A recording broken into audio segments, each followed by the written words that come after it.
ഉത്സവം നടക്കുന്ന ക്ഷേത്ര മൈതാനത്തിന്റെ കമാനത്തിൽ സ്ഥാപിച്ചിരിക്കുന്നത് രാമരാജ്യത്തിലേക്ക് സ്വാഗതം എന്നാണ് കമാനത്തിൽ രേഖപ്പെടുത്തിയിരിക്കുന്നത്. രാമരാജ്യത്തിലേക്ക് സ്വാഗതം. ഞാൻ കേരളത്തിൽ അങ്ങോളം ഇങ്ങോളം വിവിധ പരിപാടികളിൽ പങ്കെടുക്കുന്നത് കാരണം ഇത് തലശ്ശേരിയിൽ മാത്രമല്ല മറ്റ് പലയിടങ്ങളിലും ഈ രാമരാജ്യത്തിലേക്ക് സ്വാഗതം എന്നെഴുതിയ കമാനങ്ങൾ കാണുവാനിടയായിട്ടുണ്ട്. ഭരണഘടനാ ജനാധിപത്യം നിലനിൽക്കുന്ന ഒരു രാജ്യമാണെന്ന് ആലോചിച്ച് നോക്കണം. ഭരണഘടനാ ജനാധിപത്യം നിലനിൽക്കുന്ന ഒരു രാജ്യത്ത് കമാനത്തിൽ രേഖപ്പെടുത്തിയിരിക്കുന്നത് രാമരാജ്യത്തിലേക്ക് സ്വാഗതം. പക്ഷേ നമ്മുടെ സ്വാഭാവികമായ മനസ്ഥിതി കൊണ്ട് ഇതിൽ അപകടം തോന്നുകയില്ല. മറിച്ച് രാമരാജ്യത്തിലേക്ക് എന്നുള്ളതിന് പകരം ഒരു പള്ളിയുടെ മുമ്പിൽ മുഹമ്മദ് നബിയുടെ രാജ്യത്തിലേക്ക് സ്വാഗതമെന്നോ യേശുദേവന്റെ രാജ്യത്തിലേക്ക് സ്വാഗതമെന്നോ എഴുതി വെച്ചാൽ എന്തായിരിക്കും നമ്മുടെ മാനസികാവസ്ഥ? മതനിരപേക്ഷവാദികൾ പോലും വെളിച്ചപ്പാടുള്ളത് പോലെ തുള്ളും, അല്ലേ? പക്ഷെ രാമരാജ്യത്തിലേക്ക് സ്വാഗതം എഴുതി വെച്ചാൽ നമുക്ക് വളരെ സ്വാഭാവികമായ ഒരു കാര്യം മാത്രമാണ് എന്ന് തോന്നുന്ന രീതിയിലേക്ക് ഹിന്ദുത്വ ദേശീയതയെ ഒരു സ്വാഭാവിക മനോവ്യവസ്ഥയാക്കി മാറ്റാൻ സാധിച്ചു എന്നുള്ളതാണ് സാംസ്കാരിക ദേശീയതയുടെ വക്താക്കൾ കഴിഞ്ഞ കുറെ കാലങ്ങളായി സൃഷ്ടിച്ചെടുത്തതും നിർമ്മിച്ചെടുത്തതും സാധിച്ചെടുത്തതും എന്നുള്ളതാണ്. എന്താണ് രാമരാജ്യത്തിന്റെ കുഴപ്പം? ഗാന്ധി രാമരാജ്യത്തെ പറ്റി പറഞ്ഞിട്ടുണ്ട്. അതുകൊണ്ട് നമുക്ക് രാമരാജ്യം സ്വീകാര്യമായിരിക്കാം. ചിലപ്പോൾ ഗാന്ധി പറഞ്ഞ രാമരാജ്യം മതനിരപേക്ഷമായ രാമരാജ്യമാണ് എന്ന് നമ്മൾ പൊതുവെ വ്യാഖ്യാനിക്കാറുമുണ്ട്. പക്ഷേ എന്താണ് രാമരാജ്യം എന്ന് പറയുന്ന സങ്കല്പത്തിന്റെ പ്രശ്നം? വാൽമീകി രാമായണത്തിൽ രാമരാജ്യത്തെ പറ്റി പറയുന്നുണ്ട്. ആ രാമരാജ്യം പുലരുന്നത് ചാതുർവർണ്ണ വ്യവസ്ഥയുടെ അടിസ്ഥാനത്തിലാണ് എന്ന് വാൽമീകി രാമായണത്തിൽ വളരെ കൃത്യമായിട്ട് വ്യക്തമാക്കുന്നു.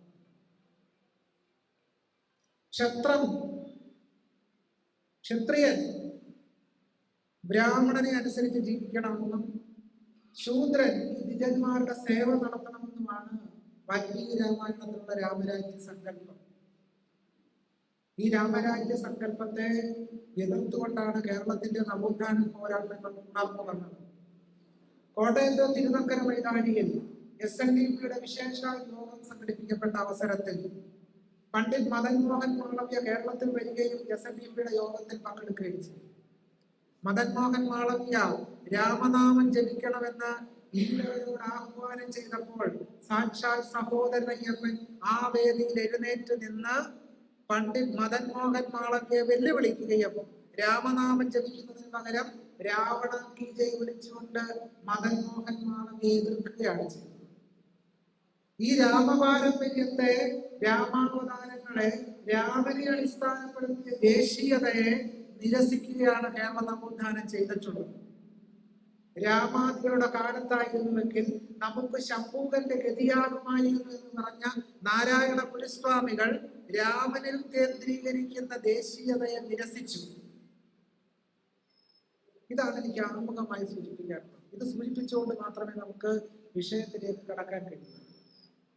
ബഹുസ്വരമായ ഇന്ത്യയുടെ ദേശീയതയെ പറ്റി, ആ പാരമ്പര്യത്തെ പറ്റി നമുക്ക് പൊതുവെ അറിയാം. ഗാന്ധിയുടെ നേതൃത്വത്തിൽ, നെഹ്റുവിന്റെ നേതൃത്വത്തിൽ മതനിരപേക്ഷമായി രൂപം കൊണ്ട ദേശീയ വ്യവഹാരങ്ങളെ പറ്റി നമുക്ക് പൊതുവെ അറിയാം. പക്ഷേ അതിലേക്കല്ല ഞാനിപ്പോൾ കടക്കാൻ ഉദ്ദേശിക്കുന്നത്. അത് വളരെ വിപുലമായി പറയേണ്ട വിഷയമാണ്. പക്ഷേ ദേശീയതയുടെ വർത്തമാനം എന്ന വിഷയമായതുകൊണ്ട് ഹിന്ദുത്വ ദേശീയത എങ്ങനെയാണ് വർത്തമാന ഇന്ത്യയെ പിടിമുറുക്കുന്ന ഒരു പൗരാണിക ദേശീയതയായി ഇന്ത്യ എങ്ങനെ മാറ്റിയെടുക്കുന്നു എന്നത് സംബന്ധിച്ച ഊന്നലിലേക്കാണ് ഞാൻ എന്റെ സംഭാഷണത്തെ കൊണ്ടുപോകാൻ ഉദ്ദേശിക്കുന്നത്. ഡോക്ടർ ബി ആർ അംബേദ്കർ ദേശീയതയെ പറ്റി പറയും. അംബേദ്കർ പറയുന്നത് 1942 അദ്ദേഹം ഒരു റേഡിയോ സംഭാഷണത്തിലൂടെ ഇങ്ങനെ വ്യക്തമാക്കി: പൗരാണിക ഭൂതകാലത്തോടുള്ള ആരാധനയാണ് ദേശീയത കൊണ്ട് അർത്ഥമാക്കുന്നതെങ്കിൽ ആ ദേശീയതയെ നമുക്ക് തത്വസംഹിതയായി അംഗീകരിക്കാൻ കഴിയില്ല. മരിച്ചവരുടെ ജീവനുള്ള വിശ്വാസം ജീവനുള്ളവരുടെ മരിച്ച വിശ്വാസമായി മാറാൻ നമുക്ക് അനുവദിക്കാനാകില്ല. എന്ന് 1942 ബോംബെ റേഡിയോ സംഭാഷണത്തിൽ ഡോക്ടർ ബി ആർ അംബേദ്കർ വ്യക്തമാക്കി. യഥാർത്ഥത്തിൽ ഇപ്പോൾ എന്താണ് സംഭവിച്ചുകൊണ്ടിരിക്കുന്നത്? പൗരാണികമായ ഒരു ദേശീയതയെ ഇന്ത്യയുടെ ദേശീയതയാണ് എന്ന് സ്ഥാപിച്ചുറപ്പിക്കാനുള്ള ശ്രമം നടക്കുന്നു. എന്താണ് ഈ പൗരാണികമായ ദേശീയത? പൗരാണികമായ ദേശീയത ബ്രാഹ്മണ്യ ദേശീയതയാണ്, ചാതുർവർണ്ണയത്തിന്റെ അടിസ്ഥാനത്തിലുള്ള ദേശീയതയാണ് എന്നുള്ളതാണ് യാഥാർത്ഥ്യം. ഈ പൗരാണികമായ ബ്രാഹ്മണികമായ ദേശീയതയെ എല്ലാവരെയും കൊണ്ടും അംഗീകരിപ്പിച്ച് ആ ദേശീയതയാണ് യാഥാർത്ഥ്യം എന്ന് ഊട്ടിയുറപ്പിക്കാനുള്ള ശ്രമമാണ് കഴിഞ്ഞ കുറച്ച് കാലങ്ങളായി വളരെ ശക്തമായി നടന്നു വരുന്നത്.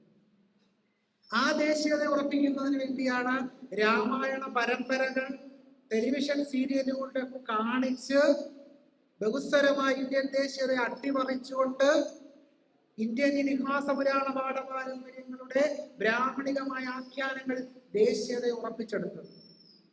കാവി ധരിക്കാത്ത സീതയെ കാവി ധരിച്ച് ടെലിവിഷൻ സീരിയൽ അവതരിപ്പിച്ചു. അങ്ങനെ കാവിയെ ഒരു പൊതുവായിട്ടുള്ള മൂല്യമണ്ഡലത്തിലേക്ക് വിധേയപ്പെടുത്തി നിക്ഷിപ്തമാക്കി. എന്നാൽ വാൽമീകി രാമായണം പരിശോധിച്ചാൽ അറിയാം, സീത കാവി ഉടുത്തിട്ടേ ഇല്ല, കാവി വസ്ത്രം സീത ധരിച്ചിട്ടേ ഇല്ല. പക്ഷെ രാമായണ പരമ്പരയിൽ വനവാസ സന്ദർഭത്തിലും മറ്റും കാവി ഉടുത്ത രാമനെയും സീതയുമാണ് നമ്മൾ പരമ്പരകളിൽ കണ്ടത്. ദേശീയതയെ മാറ്റുകയാണ്, ദേശീയതയ്ക്ക് മറ്റൊരു സ്വഭാവം കൊടുക്കുകയാണ്. അങ്ങനെ അയോധ്യയെ ഇന്ത്യയുടെ കേന്ദ്രമാക്കി സ്ഥാപിക്കുകയും രാമപ്രതിഷ്ഠ ഇന്ത്യയുടെ മുഴുവൻ ഒരു അനിവാര്യ ഭാഗമാക്കി മാറ്റിക്കൊണ്ട് അക്രമോത്സുകവും യുദ്ധോത്സുകവുമായ രീതിയിൽ രാമപ്രതിഷ്ഠയെ അയോധ്യയെ ഹിന്ദുത്വ ശക്തികൾ മാറ്റിയെടുത്തു എന്നുള്ളതാണ് യാഥാർത്ഥ്യം. അതിനുവേണ്ടിയുള്ള അരങ്ങൊരുക്കുന്നതിന്, ആ ദേശീയതയെ മാറ്റിയെടുക്കുന്നതിനുള്ള ശ്രമമായി രാമായണ സീരിയലുകളും ജയ് ഹനുമാൻ പരമ്പരകളും ശ്രീകൃഷ്ണ പരമ്പരകളും ഒക്കെ മാറിത്തീർന്നു. മത്സ്യവും മാംസവും ഒക്കെ ധാരാളം കഴിച്ച രാമന്റെയും സീതയുടെയും ചിത്രം നമുക്ക് വാൽമീകി രാമായണത്തിൽ കാണാം. സീത വനവാസത്തിന് പോകുന്ന സന്ദർഭത്തിൽ സീത ഗംഗാദേവിയോട് പ്രാർത്ഥിക്കുന്നുണ്ട്, യക്ഷ്യേ ത്വാം പ്രിയതാം ദേവി, ഞാൻ വനവാസത്തിന് പോയിട്ട് മടങ്ങി വരുമ്പോൾ നിനക്ക് മാംസോദനം നൽകാം. എന്താണ് മാംസോദനം? മാംസം എന്ന് പറഞ്ഞാൽ മാംസം തന്നെ, ഓദനം എന്ന് പറഞ്ഞാൽ ചോറ്, മാംസോദനം എന്ന് പറഞ്ഞാൽ എന്താണ്? മാംസച്ചോറ്. എന്താണ് മാംസച്ചോറ്? ബിരിയാണി, ചിക്കൻ ബിരിയാണിയോ ബീഫ് ബിരിയാണിയോ ആവാം. അപ്പോൾ വനവാസത്തിന് പോയി മടങ്ങിയെത്തിയാൽ സീത ഗംഗാദേവിക്ക് നേർന്നത് ചിക്കൻ ബിരിയാണി വഴിപാടായിട്ട് കൊടുക്കാവുന്നതാണ്. പക്ഷെ TV സീരിയലുകളിൽ നമ്മൾ എന്താണ് കണ്ടത്? TV സീരിയലുകളിൽ കണ്ടത് പാത്രത്തിൽ ഓറഞ്ച് ആപ്പിൾ ഇരിക്കുന്ന രംഗം. എന്താണ്? അയോധ്യയിൽ ആപ്പിൾ കൃഷി ഉണ്ടായിരുന്നു? അയോധ്യയിൽ ആപ്പിൾ കൃഷി ഉണ്ടായിരുന്നില്ല. ഓറഞ്ച് കൃഷി ഉണ്ടായിരുന്നില്ല. പക്ഷെ നമ്മൾ സീരിയലിൽ കണ്ടത് എന്താണ്? മനോഹരമായ പാത്രങ്ങളിൽ ഓറഞ്ച് ആപ്പിളൊക്കെ ഇരിക്കുന്നതാണ് സീരിയലിൽ കണ്ടത്. വലിയ വലിയ കൊട്ടാരക്കെട്ടുകൾ സീരിയലിൽ കണ്ടു. പക്ഷെ വാൽമീകി രാമായണം പരിശോധിച്ചാൽ കിഷ്കിന്ധ എന്ന് പറയുന്നത് ഒരു ചെറിയ പൊന്തക്കാട് മാത്രമാണെന്ന് വാൽമീകി രാമായണം പരിശോധിച്ചാൽ അറിയാം. കൗസല്യ സീതാദേവിയും രാമനും വനവാസത്തിന് പോകുമ്പോൾ ബോധം കെട്ട് വീഴുകയാണ്. കൗസല്യ എങ്ങോട്ടാണ് ബോധം കെട്ട് വീഴുന്നത്? ആ രംഗം വാൽമീകി വർണ്ണിക്കുന്നുണ്ട്. കൗസല്യ പാംസുസ്നാനിതയായി തീർന്നതാണ്. പാംസുസ്നാനിത എന്ന് പറഞ്ഞാൽ മണ്ണിൽ കുഴഞ്ഞവളായി. ചരിത്രപണ്ഡിതനായ പുരാവസ്തു ശാസ്ത്ര വിദഗ്ധനായ സംഘാനി ഒരു ചോദ്യം ചോദിക്കുന്നുണ്ട്, എന്തുകൊണ്ടാണ് കൗസല്യ ഇങ്ങനെ മണ്ണിൽ കുഴഞ്ഞവളായി തീർന്നത്? വേറൊന്നും കൊണ്ടല്ല. കൊട്ടാരം പണിത് ചുട്ട ഇഷ്ടിക കൊണ്ടല്ല, ചുടാത്ത ഇഷ്ടിക കൊണ്ടാണ്. അതുകൊണ്ടാണ് ഇത്രയും പൊടി. പക്ഷെ നമ്മൾ സീരിയലിൽ കണ്ടത് എന്താണ്? തിളങ്ങുന്ന കൊട്ടാരങ്ങളാണ് രാമായണ സീരിയലിൽ കണ്ടത്. വാൽമീകി രാമായണം വായിച്ചു നോക്കുമ്പോൾ തിളങ്ങുന്ന കൊട്ടാരവും ഇല്ല, തിളങ്ങുന്ന കിഷ്കിന്ധയില്ല. അവിടെ ഖനനം നടത്തിയപ്പോൾ ഒരു ചെറിയ കത്തി പോലും കണ്ടെടുക്കാൻ കഴിഞ്ഞില്ല. സീരിയലിൽ എന്താണ് കാണുന്നത്? അമ്പും ഇങ്ങനെ ഓർക്കുകയാണ്. വിസ്ഫോടന രംഗം നമ്മൾ കാണുകയാണ്. ആഗ്നേയാസ്ത്രം ഇന്ത്യക്കാർ കണ്ടുപിടിച്ചു എന്നുള്ള നിലയ്ക്കാണ് കാര്യങ്ങളുടെ പോക്ക്. പക്ഷേ വാൽമീകി രാമായണം പരിശോധിക്കുമ്പോഴറിയാം, വിശ്വാമിത്രന്റെ കൂടെ 1000 അസ്ത്രങ്ങളാണ് ഉണ്ടായിരുന്നത് എന്ന് വാൽമീകി രാമായണം പറയുന്നുണ്ട്. ആ അസ്ത്രങ്ങളെയെല്ലാം ജയയും സുപ്രഭയും പ്രസവിച്ചവരാണെന്നാണ് പറയുന്നത്. എന്നാൽ അസ്ത്രങ്ങളെ പ്രസവിക്കുക എന്ന് പറഞ്ഞാൽ അവരെല്ലാം നമ്മൾ മാമാങ്കത്തിൽ കണ്ടതുപോലെ ചാവേറുകളായ മനുഷ്യരാണ് എന്നുള്ളതാണ് നമുക്ക് ബോധ്യപ്പെടുന്ന കാര്യം. ആ ചാവേറുകൾ അസ്ത്രങ്ങളാണ്, അസ്ത്രങ്ങൾ ചാവേറുകളാണ്. അല്ലാതെ സീരിയലിൽ കാട്ടുന്നതുപോലെ വലിയ വലിയ അമ്പും തിരിയൊന്നും അല്ല എന്നുള്ളതാണ് വാൽമീകി രാമായണം പരിശോധിക്കുമ്പോൾ ബോധ്യപ്പെടുന്നത്. ചുരുക്കി പറഞ്ഞാൽ ഇത്തരം സീരിയലുകളിലൂടെ, രാമായണ പരമ്പരകളിലൂടെ യഥാർത്ഥത്തിൽ എന്തായിരുന്നു വാൽമീകി രാമായണത്തിന്റെ പാഠത്തിൽ ഉണ്ടായിരുന്നത്, അതിൽ നിന്ന് വ്യത്യസ്തമായ വ്യാഖ്യാനം സൃഷ്ടിച്ചുകൊണ്ട് പൊതുജനങ്ങളെ അതിന്റെ മായിക വലയത്തിൽപ്പെടുത്താൻ സാധിച്ചു. അനാട്ടമി ഓഫ് ഹേറ്റ് എന്ന് പറയുന്ന തന്റെ പുസ്തകത്തിൽ രേവതി ലോൾ എങ്ങനെയാണ് ഗുജറാത്ത് വംശഹത്യയ്ക്ക് നിദാനമായി, അടിയാധാരമായി രാമായണ പരമ്പരകൾ മാറി തീർന്നത് എന്ന് രേവതി ലോൾ വിശദീകരിക്കുന്നു. തൽക്കാലം ഞാൻ അതിലേക്ക് കടക്കുന്നില്ല. ടാഗോർ അദ്ദേഹത്തിന്റെ വളരെ വിഖ്യാതമായ പ്രബന്ധത്തിൽ പറയും, നാഷണലിസം എന്ന് പറയുന്ന വിഖ്യാതമായ പ്രബന്ധത്തിൽ, ഹിന്ദുക്കളുടെ ജാതി സിദ്ധാന്തം അനുസരിച്ചുള്ള കർശനമായ നിയമത്തിന് കീഴിൽ ആചരിച്ചു പോരുന്ന അയിത്തം കാരണം ഇന്ത്യക്ക് ഒരിക്കലും ഒരു രാഷ്ട്രമായി തീരാൻ കഴിയില്ല. നമ്മുടെ വംശീയമായ മിശ്രണത്തിനെതിരായ ഈ അധാർമികതകൾ തകരാതെ രാഷ്ട്രീയ ഐക്യം കൈവരിക്കാനാകുമെന്ന് എന്തെങ്കിലും നമുക്ക് പ്രതീക്ഷിക്കാൻ കഴിയുമോ എന്ന് കൂടി സാക്ഷാൽ ടാഗോർ ചോദിക്കുന്നു. നമ്മൾ ഇന്ത്യൻ ദേശീയതയെ പറ്റിയാണ് പറയുന്നത്. നമ്മൾ യഥാർത്ഥത്തിൽ ഒരു ദേശരാഷ്ട്രമാണോ? അല്ല. നമ്മൾ പൊതുവെ ഒരു ഏകാത്മകമായ ദേശീയ വ്യവഹാരത്തെ പറ്റി പൊതുവെ പറയാറുണ്ടെങ്കിലും ടാഗോർ സൂചിപ്പിച്ചതുപോലെ ഈ വംശീയ സമ്മിശ്രണത്തിന് അനുവദിക്കാത്ത, ജാതി മറന്നുള്ള വിവാഹം നടക്കാൻ അനുവദിക്കാത്ത, ജാതി മാറിയുള്ള വിവാഹം കഴിക്കാൻ അനുവദിക്കാത്ത രീതിയിലുള്ള സമ്പ്രദായം നിലനിൽക്കുന്ന ഒരു രാജ്യത്ത് എങ്ങനെ ഇന്ത്യക്ക് ഒരു ദേശീയ രാഷ്ട്രമാകാൻ കഴിയും എന്നാണ് ടാഗോർ ചോദിച്ചത്. ഇപ്പോഴും ആ വ്യവസ്ഥയ്ക്ക് മാറ്റമില്ല. നമ്മളൊരു ദേശീയ പൗരനാണോ എന്ന് ചോദിച്ചാൽ പുറമേക്ക് ദേശീയ പൗരനാണ്, അകമേക്ക് നമ്മൾ ജാതി വ്യവസ്ഥ കൊണ്ട് നടക്കും. ഈ നിലയ്ക്ക് ഇന്ത്യയെ ഒരു ഐക്യദേശീയത എന്ന് പറയുന്ന സങ്കല്പത്തിൽ തടയുന്നത് ജാതി വ്യവസ്ഥയാണ് എന്ന് തന്റെ ദേശീയതയെ സംബന്ധിച്ച പ്രബന്ധത്തിൽ ടാഗോർ സൂചിപ്പിക്കുന്നുണ്ട്. യഥാർത്ഥത്തിൽ ഹിന്ദുത്വ ദേശീയവാദികൾക്ക് അവരുടെ ആശയാടിത്തറ വികസിപ്പിക്കാൻ കഴിയുന്നത് ഈ ജാതി വ്യവസ്ഥ, മനുഷ്യരെ ശിഥിലമാക്കുന്ന ജാതി വ്യവസ്ഥയും അതിന്റെ സാംസ്കാരികമായ അടിത്തറയും വളരെ പ്രബലമായി നമ്മുടെ രാജ്യത്ത് ഇപ്പോഴും തുടരുന്നത് കൊണ്ടാണ്. അതുകൊണ്ട് മനുഷ്യരെല്ലാം ഒന്നാണെന്നും മനുഷ്യർക്കിടയിലെ സാഹോദര്യവും സമത്വവും ഉറപ്പിക്കാൻ കഴിയണമെങ്കിൽ അടിസ്ഥാനപരമായി ജാതി മൂല്യങ്ങളെ കൈവരിക്കണം. എന്നാൽ മാത്രമേ ഇന്ത്യക്ക് ഇന്ത്യ എന്ന് പറയുന്ന ദേശരാഷ്ട്രത്തിന്റെ ആശയത്തിലേക്ക് വളരാൻ കഴിയുള്ളൂ. ശശി തരൂര് അദ്ദേഹത്തിന്റെ ദേശീയതയെ സംബന്ധിച്ച പുസ്തകത്തിൽ പറയുന്ന ഒരു കാര്യമുണ്ട്. ദേശീയതയുടെ ഉത്കണ്ഠ എന്ന പേരിൽ മലയാളത്തിലെ പുസ്തകം അവൈലബിളാണ്. അതിൽ 2 നിരീക്ഷണങ്ങൾ തരൂര് നടത്തുന്നു. ഹിന്ദു സന്യാസിയായ ആദിശങ്കരനാണ് ഏകത എന്ന ഇന്ത്യൻ കാഴ്ചപ്പാട് ആദ്യമായി അമൂർത്തമാക്കിയത്. ഇതാണ് തരൂരിന്റെ കാഴ്ചപ്പാട്. തരൂര് പറയുന്നത് ഇന്ത്യയെ ഏകത പഠിപ്പിച്ചത്, ഇന്ത്യക്ക് ഒരു ഏകത നൽകിയത് ആദിശങ്കരനാണ് എന്നാണ് തരൂര് പറയുന്നത്. തരൂര് തുടരുന്നു, ഈ ഏകത്വം ഹിന്ദു ഇതിഹാസങ്ങളിൽ മാത്രമേ കാണുന്നുള്ളൂ, വേറെ ഒന്നും ഇല്ല. ഏകത എവിടെ മാത്രമേ ഉള്ളൂ? ഹിന്ദു ഇതിഹാസങ്ങളിൽ മാത്രമേ ഉള്ളൂ എന്നാണ് തരൂര് അവകാശപ്പെടുന്നത്. ഇനി നമ്മൾ പരിശോധിക്കേണ്ട വിഷയം, യഥാർത്ഥത്തിൽ ആദിശങ്കരൻ ഇന്ത്യക്ക് ഏകതയുടെ കാഴ്ചപ്പാട് പകർന്നുന്ന ആളാണോ, പകർന്നുന്ന ആളല്ല എന്ന് അദ്ദേഹത്തിന്റെ കൃതികൾ പരിശോധിച്ചാൽ വ്യക്തമാവും. ബ്രഹ്മസൂത്ര ശാങ്കര ഭാഷ്യം അപശൂദ്രാധികരണം 1:36 പറയും, സംസ്കാര പരാമർശ തഥാഭാവിലാവാശ്ച. ശങ്കരൻ എഴുതുന്നു, ഇതശ്ച ന ശൂദ്രസ്യ അധികാരഃ യത് വിദ്യാപ്രദേശേഷു ഉപനയനാദയഃ സംസ്കാരഃ പരാമൃശ്യന്തെ തംഹോപനിതേ അദീഹി ഭഗവൈദികോപസാദ ബ്രഹ്മപര ബ്രഹ്മനിഷ്ഠ പരം ബ്രഹ്മാന്വേഷമാണ് ഏഷഃ വൈ തത്സർവം വക്ഷ്യതീതി തേഹ സമിത്പാണയോ ഭഗവന്തം പിപ്പലാദമുപാസന്നാഃ ഇതി ച താനി ഇഹ അനുവനീയൈവ ഇത്യപി പ്രദർശിതൈവ ഉപനയന പ്രാപ്തിർഭവതി ശൂദ്രസ്യ ച സംസ്കാരഭാവോ അഭിലപ്യതേ ശൂദ്രശ്ചതുർത്ഥോ വർണ്ണ ഏകജാതിഃ ഇത്യേകജാതിത്വസ്മരണാത് ന ശൂദ്രേ പാതകം കിഞ്ചിന്ന ച സംസ്കാരമർഹതി ഇത്യാദിശ്ച. അതായത് സംസ്കാരത്തെ കുറിച്ച് പറഞ്ഞിട്ടുള്ളത് കൊണ്ടും അതില്ലെന്ന് വ്യക്തമാക്കിയിട്ടുള്ളത് കൊണ്ടും വേദവിദ്യക്ക് ശൂദ്രന് അധികാരമില്ല എന്ന് എഴുതിയ ആളാണ് സാക്ഷാൽ ശങ്കരൻ. എന്നിട്ട് തരൂർ എന്താണ് പറയുന്നത്? ഇന്ത്യയെ ഏകത പഠിപ്പിച്ചു, ഇന്ത്യയെ വിഭജനം പഠിപ്പിച്ച ആളാണ്, ഇന്ത്യയെ വിഭജിച്ച ആളാണ് ആദിശങ്കരൻ. അദ്ദേഹത്തിന്റെ അദ്വൈതം എന്നൊക്കെ പറയും, പക്ഷേ ബ്രഹ്മസൂത്ര ഭാഷ്യവും അതുപോലെ തന്നെ അദ്വൈത ഭാഷ എടുത്ത് വായിച്ചു നോക്കുമ്പോൾ ഇത്രമാത്രം മനുഷ്യർക്കിടയിൽ വിഭജനം സൃഷ്ടിച്ച, മനുഷ്യരെ പലതായി ചിന്നിച്ചിതറാൻ പ്രത്യയശാസ്ത്രപരെ ഭാഷ്യം ചമച്ച ഒരാൾ വേറെ ഇല്ല എന്ന് അദ്ദേഹത്തിന്റെ കൃതിയിലൂടെ പോയാൽ നമുക്ക് മനസ്സിലാകും. ശങ്കരൻ പറയും, ശ്രവണാധ്യയന പ്രതിഷേധ സ്മൃതേശ്ച എന്ന ബ്രഹ്മസൂത്ര ഭാഷ്യത്തിൽ എഴുതും, ഇതശ്ചന ശൂദ്രസ്യാധികാരഃ, ശൂദ്രന് വേദവിദ്യയ്ക്ക് അധികാരമില്ല. എന്തുകൊണ്ട്?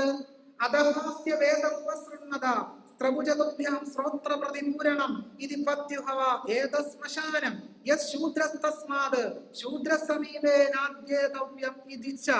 ശൂദ്രൻ സഞ്ചരിക്കുന്ന ഒരു പട്ടടയായതിനാൽ ശൂദ്രന് വേദാധികാരമില്ല എന്ന് എഴുതിയ ആളാണ് ശങ്കരൻ. ഇനിയും പറയൂ, ശങ്കരൻ ഇന്ത്യയെ പഠിപ്പിച്ചത് ഏകതയാണോ മനുഷ്യർക്കിടയിലെ വിഭജനമാണോ? വേദം കേൾക്കുന്ന ശൂദ്രന്റെ ചെവിയിൽ ഈയ ഒരുക്കി അഴിക്കണം എന്ന് പറഞ്ഞത് മനുവല്ല, ശങ്കരാചാര്യരാണ് പറഞ്ഞത്. മനു അങ്ങനെ പറഞ്ഞിട്ടില്ല കേട്ടോ, മനുസ്മൃതിയിൽ എവിടെ അങ്ങനെ ഒരു വാചകം പറഞ്ഞത് ശങ്കരാചാര്യരാണ്. അദ്ദേഹം ഉദ്ധരിക്കുന്നത് ഗൗതമ ധർമ്മസൂത്രം ഉദ്ധരിച്ചിട്ടാണ് പറയുന്നത്, ശൂദ്രന്റെ ചെവിയിൽ ഈയ ഒരുക്കി. അദ്വൈത സിദ്ധാന്തം ഇന്ത്യക്ക് നൽകിയത് മഹത്തായ ഒരു സിദ്ധാന്തമാണെന്ന് സുകുമാർ അഴീക്കോട് പറയാറുണ്ട്. ഒരു സംഭാവനയില്ല, ജാതി വ്യവസ്ഥയെ ഊട്ടി ഉറപ്പിക്കുകയാണ് സാക്ഷാൽ ശങ്കരാചാര്യർ ചെയ്തത് എന്ന് ആ കൃതികൾ പരിശോധിച്ചാൽ വളരെ കൃത്യമായിട്ട് നമുക്ക് തോന്നി. തരൂരി പറയുന്ന രണ്ടാമത്തെ വാചകം ഏകതയെ പറ്റി ഹിന്ദു ഇതിഹാസ പുരാണ പാഠങ്ങളിൽ നമുക്ക് കാണാവുന്ന ഏകത, ദേശീയതയെ പറ്റി, ഇന്ത്യൻ ദേശീയതയ്ക്ക് ഏകതയുടെ സത്ത പകർന്നത് ഇന്ത്യയിലെ ഇതിഹാസ പുരാണ പാഠങ്ങളാണെന്നാണ് പറഞ്ഞത്. എങ്ങനെയാണ്? ഋഗ്വേദം എടുത്ത് പരിശോധിക്കാം. ഋഗ്വേദത്തിൽ പറയുന്നത് ബ്രാഹ്മണോസ്യ മുഖമാസീത് ബാഹുരാഗന്യകൃതഃ ഊരുതദസ്യ വൈശ്യഃ പദ്ഭ്യാം ശൂദ്രോ അജായത എന്നാണ് ഋഗ്വേദത്തിൽ പറയുന്നത്. വിരാട് പുരുഷന്റെ മുഖത്ത് നിന്ന് ബ്രാഹ്മണനും പാദത്തിൽ നിന്ന് ശൂദ്രനും ഉണ്ടായി. ഭാഗവത പുരാണത്തിൽ പറയും, മുഖത്തു നിന്നുണ്ടായ ബ്രാഹ്മണൻ ശ്രേഷ്ഠനും പാദത്തിൽ നിന്നുണ്ടായ ശൂദ്രൻ അധമനുമാണ് എന്ന് ഭാഗവത പുരാണത്തിലാണ് പറയുന്നത്. കർക്കിടക മാസത്തില് 31 ദിവസം വായിക്കുന്ന പുസ്തകം രാമായണം. എന്താണ് അതിന്റെ തുടക്കത്തിൽ? ബ്രാഹ്മണരുടെ കാലിലെ മൂടി എന്റെ ഹൃദയത്തെ ശുദ്ധീകരിക്കണേന്നാണ്. കാരണഭൂതന്മാരാം ബ്രാഹ്മണരുടെ ചരണാരുണാമുജലീനവാം സുസഞ്ചയം മമ ചേതോദർപ്പണത്തിന്റെ മാലിന്യം അത് തീർത്ത് ചേതസി തെളിഞ്ഞിടുവാൻ വണങ്ങുന്നേ. ഈശ്വരൻ തന്നെ അനുഗ്രഹിക്കട്ടെന്ന് പറഞ്ഞാൽ മനസ്സിലാക്കാം. ബ്രാഹ്മണരുടെ കാലിലെ മൂടി എന്റെ ഹൃദയത്തെ ശുദ്ധീകരിക്കണേ എന്ന് കർക്കിടക മാസം മുഴുവൻ നിലവിളക്ക് കത്തിച്ചു വെച്ച് വായിക്കുക. യഥാർത്ഥത്തിൽ ഇന്ത്യൻ ദേശീയതയെ, ഭരണഘടന ഉറപ്പിച്ചെടുത്ത മതനിരപേക്ഷമായ ദേശീയതയെ വെല്ലുവിളിക്കുകയാണ് ഈ ബ്രാഹ്മണ്യ ദേശീയത കൊണ്ട് എന്നുള്ളതാണ് യാഥാർത്ഥ്യം. ഡോക്ടർ ബി ആർ അംബേദ്കറും നെഹ്റുവും ഒക്കെ ചേർന്ന് സൃഷ്ടിച്ചെടുത്ത മതനിരപേക്ഷമായ ഒരു ദേശരാഷ്ട്രത്തെ ബ്രാഹ്മണ്യ ദേശീയത കൊണ്ട് വെല്ലുവിളിക്കുന്നു എന്നുള്ളതാണ്. ഐജാസ് അഹമ്മദ് പറയും, തികച്ചും പിന്തിരിപ്പനും പ്രതിലോമപരവുമായ ആശയങ്ങൾ ഉയർത്തിപ്പിടിക്കുന്ന നിരവധി സംഘടനകളുടെ പൈതൃകമുള്ള RSSനോട് മത്സരിക്കാൻ ശക്തമായ ഒരു മതേതര പ്രസ്ഥാനം ഇന്ത്യയിൽ ഇല്ല എന്നതാണ് ഏറ്റവും ഖേദകരമായ വസ്തുത എന്ന് ഐജാസ് അഹമ്മദ് പ്രൊഫസർ റിച്ചാർഡ് ബോണിയുടെ പുസ്തകത്തിൽ എഴുതിയ ആമുഖത്തിൽ രേഖപ്പെടുത്തുന്നുണ്ട്. എന്തുകൊണ്ടാണ് ഐജാസ് അഹമ്മദ് ഇങ്ങനെ പറയാൻ കാരണം മറ്റൊന്നല്ല, തരൂരിനെ പോലുള്ളവർ മുന്നോട്ട് വെക്കുന്ന ലിബറൽ ഡെമോക്രസിയുടെ ഭാഗത്ത് നിൽക്കുന്നു എന്ന് അവകാശപ്പെടുന്നവർക്ക് പോലും ജാതി മൂല്യങ്ങളെ ഉറപ്പിച്ചെടുക്കുന്ന ഇന്ത്യൻ ഇതിഹാസ പുരാണ പാഠങ്ങളോടുള്ള പ്രേമം, ഇന്ത്യയിൽ ജാതി വ്യവസ്ഥയെ ഉറപ്പിച്ചെടുക്കുന്ന ഭഗവത്ഗീതയോടും ഇന്ത്യയിലെ ഇതിഹാസ പുരാണ പാരമ്പര്യങ്ങളോടും മതനിരപേക്ഷ കക്ഷികൾക്ക് പോലും പ്രേമം, ആ പ്രേമം ഉപേക്ഷിക്കാതെ ഭരണഘടനാ ജനാധിപത്യത്തെ ഉയർത്തിപ്പിടിക്കാൻ നമുക്ക് കഴിയില്ല എന്നുള്ളതാണ് യഥാർത്ഥത്തിലുള്ള പ്രശ്നം. ആ പ്രശ്നത്തിന്റെ കാതലിൽ ചെന്ന് തൊടാതെ ഈ പ്രശ്നം നമുക്ക് പരിഹരിക്കാൻ കഴിയില്ല. ഹിന്ദുത്വവാദികൾ ഉയർത്തുന്ന വെല്ലുവിളികളെ ലിബറൽ രാമനെ കൊണ്ട് പരിഹരിക്കാൻ കഴിയില്ല. ഹിന്ദുത്വ ഒരു രാമനെ ഉയർത്തിപ്പിടിക്കുമ്പോൾ ഒരു കാര്യം ചെയ്തേക്കാം, നമുക്കൊരു മതേതര രാമനെ പിടിച്ചേക്കാം. രക്ഷയില്ല. രണ്ടും ചാണകക്കുഴിയിലേക്ക് തന്നെ. മതേതര രാമനെ പിന്തുടരുന്നവരും അല്ലാത്ത രാമനെ പിന്തുടരുന്നവരും ചാണകക്കുഴിയിലേക്ക് തന്നെ ചെന്ന് പതിക്കും, സംശയമില്ല. അതുകൊണ്ട് ഹിന്ദുത്വം ഉയർത്തിപ്പിടിക്കുന്ന രാമപാഠങ്ങൾക്ക് ബദലായി ഉയർത്തിപ്പിടിക്കേണ്ടത് മതേതര രാമനെ അല്ല. അങ്ങനെ രാമൻ ഇല്ലാന്നുള്ളതാണ് യാഥാർത്ഥ്യം. ഉപനിഷത്തിൽ നിങ്ങൾ മതേതരത്വം തേടിയത് കൊണ്ട് ആ പ്രശ്നം പരിഹരിക്കാൻ കഴിയില്ല. ഇത് വളരെ നേരത്തെ തിരിച്ചറിഞ്ഞത് കൊണ്ടാണ് മഹാനായ പത്രാധിപർ C.V. കുഞ്ഞിരാമൻ പറഞ്ഞു, ഈ തത്വമസിയുടെ ആഭാസ മതം ഞങ്ങൾക്ക് വേണ്ട, ഈ തത്വമസിയുടെ ആഭാസ മതം ഞങ്ങൾക്ക് വേണ്ട എന്ന് വളരെ കൃത്യമായി നേരിട്ട് തന്നെ CVയെ പോലുള്ളവർ തിരിച്ചറിഞ്ഞു. ഏത് ബദലാണ് നമ്മൾ തേടേണ്ടത്? ഞാൻ അത് ഈ പ്രഭാഷണത്തിന്റെ അവസാനം പറയാം. Institution in favour of nationality എന്ന പ്രബന്ധത്തിൽ പറയും, ജാതി സമ്പ്രദായം ഒരു ഹിന്ദു രാഷ്ട്രത്തെ തിരിച്ചറിയാനുള്ള സവിശേഷ അടയാളമാണ്. പറയുന്നത് ആരാണ്? സവർക്കറാണ് പറയുന്നത്. ജാതി സമ്പ്രദായം ഒരു ഹിന്ദു രാഷ്ട്രത്തെ തിരിച്ചറിയാനുള്ള സവിശേഷ അടയാളമാണ്. ജാതി വ്യവസ്ഥയെ തകർക്കുകയല്ല, ജാതി വ്യവസ്ഥയെ നിലനിർത്തുകയാണ് ഹിന്ദുത്വ ദേശീയതയുടെ അടിപ്പടവ്. ഹിന്ദുത്വയിൽ സവർക്കർ എഴുതി, ബുദ്ധമതത്തിന്റെ വ്യാപന കാലത്ത് പോലും തുടച്ചു മാറ്റാനാവാത്ത ചാതുർവർണ്ണ സമ്പ്രദായം 4 വർണ്ണങ്ങൾ സ്ഥാപിച്ചു എന്ന് പറയപ്പെടുന്നവരുടെ സവിശേഷതയായി രാജാക്കന്മാരും ചക്രവർത്തിമാരും അംഗീകരിക്കുന്ന തലത്തോളം ജനപ്രിയമായി വളർന്നു. ആ സമ്പ്രദായത്തിന് അനുകൂലമായി പ്രതികരണം ഏറെക്കുറെ നമ്മുടെ ദേശീയതയുമായി അനന്യത പുലർത്തുന്ന തലത്തോളം ശക്തമായി തന്നെ തുടരും. അപ്പൊ ചാതുർവർണ്ണ്യമാണ് ഇന്ത്യൻ ദേശീയതയുടെ അടിത്തറ എന്നാണ് സവർക്കർ എഴുതിയിട്ടുള്ളത്. ഉമണിൻ മനുസ്മൃതിയിൽ V.D. സവർക്കർ എഴുതി, നമ്മുടെ ഹിന്ദു രാഷ്ട്രത്തിന് വേദങ്ങൾ കഴിഞ്ഞാൽ ഏറ്റവും ആരാധനായോഗ്യമായ വിശുദ്ധ ഗ്രന്ഥമാണ് മനുസ്മൃതി. പ്രാചീന കാലം മുതൽ തന്നെ അത് നമ്മുടെ സംസ്കാരത്തിന്റെയും പ്രയോഗത്തിന്റെയും അടിസ്ഥാനമായി തീർന്നു. നൂറ്റാണ്ടുകളായി ഗ്രന്ഥം നമ്മുടെ രാഷ്ട്രത്തിന്റെ ആത്മീയവും ദിവ്യവുമായ മുന്നേറ്റത്തിനുള്ള നിയമാവലിയാണ്. ഇന്നും കോടിക്കണക്കിന് ഹിന്ദുക്കൾ അവരുടെ ജീവിതത്തിലും പ്രയോഗങ്ങളിലും പിന്തുടരുന്ന നിയമങ്ങൾ മനുസ്മൃതിയെ അടിസ്ഥാനമാക്കിയുള്ളതാണ്. ഇന്ന് മനുസ്മൃതി ഹിന്ദു നിയമമാണ്. നോക്കൂ, ഇന്ത്യൻ ദേശീയത അടിത്തറ മനുസ്മൃതിയാണെന്നാണ് V.D. സവർക്കർ പറയുന്നത്. അത്ഭുതപ്പെടേണ്ടതില്ല. അലഹബാദ് ഹൈക്കോടതിയിൽ നിന്നുള്ള നിരന്തരമുള്ള വിധി പ്രസ്താവങ്ങൾ കേട്ടാൽ അലഹബാദ് ഹൈക്കോടതിയിലെ ജഡ്ജിമാരുടെ പാഠപുസ്തകം ഇന്ത്യൻ ഭരണഘടനയല്ല, മനുസ്മൃതിയാണെന്ന് വ്യക്തമാണ്. ഒരു ഇര, പീഡനമേറ്റ ഇര നീതി തേടി കോടതിയിലേക്ക് ചെന്നപ്പോൾ അവരുടെ ജാതകത്തിൽ 7 ചൊവ്വയുള്ളത് കൊണ്ടാണ് പീഡനമേറ്റത് എന്ന് പറഞ്ഞത് അലഹബാദ് ഹൈക്കോടതിയിലെ ജഡ്ജിയാണ്, മറ്റാരുമല്ല. അതുകൊണ്ട് അവരുടെ ജാതകം അലഹബാദ് സർവകലാശാലയിലെ ജ്യോതിഷ വിഭാഗത്തിന് ജഡ്ജി അയച്ചു കൊടുത്തു. വിശദമായി ജാതകം പരിശോധിക്കണം. 7 ചൊവ്വയുള്ളത് കൊണ്ടാണ് ഈ പ്രശ്നം സംഭവിച്ചത്. മലയാളികൾക്കും ചൊവ്വാപ്പേടി വളരെ കൂടുതലാണ്. കേരളത്തിലെ പെണ്ണുങ്ങളുടെ എല്ലാം വിവാഹം മുടങ്ങി ചൊവ്വയാണ്. 7 ചൊവ്വ നിന്നാൽ മംഗല്യ തടസ്സം, 8 ചൊവ്വ എന്ന് പറയുന്നുണ്ട് വൈധവ്യം ഫലം.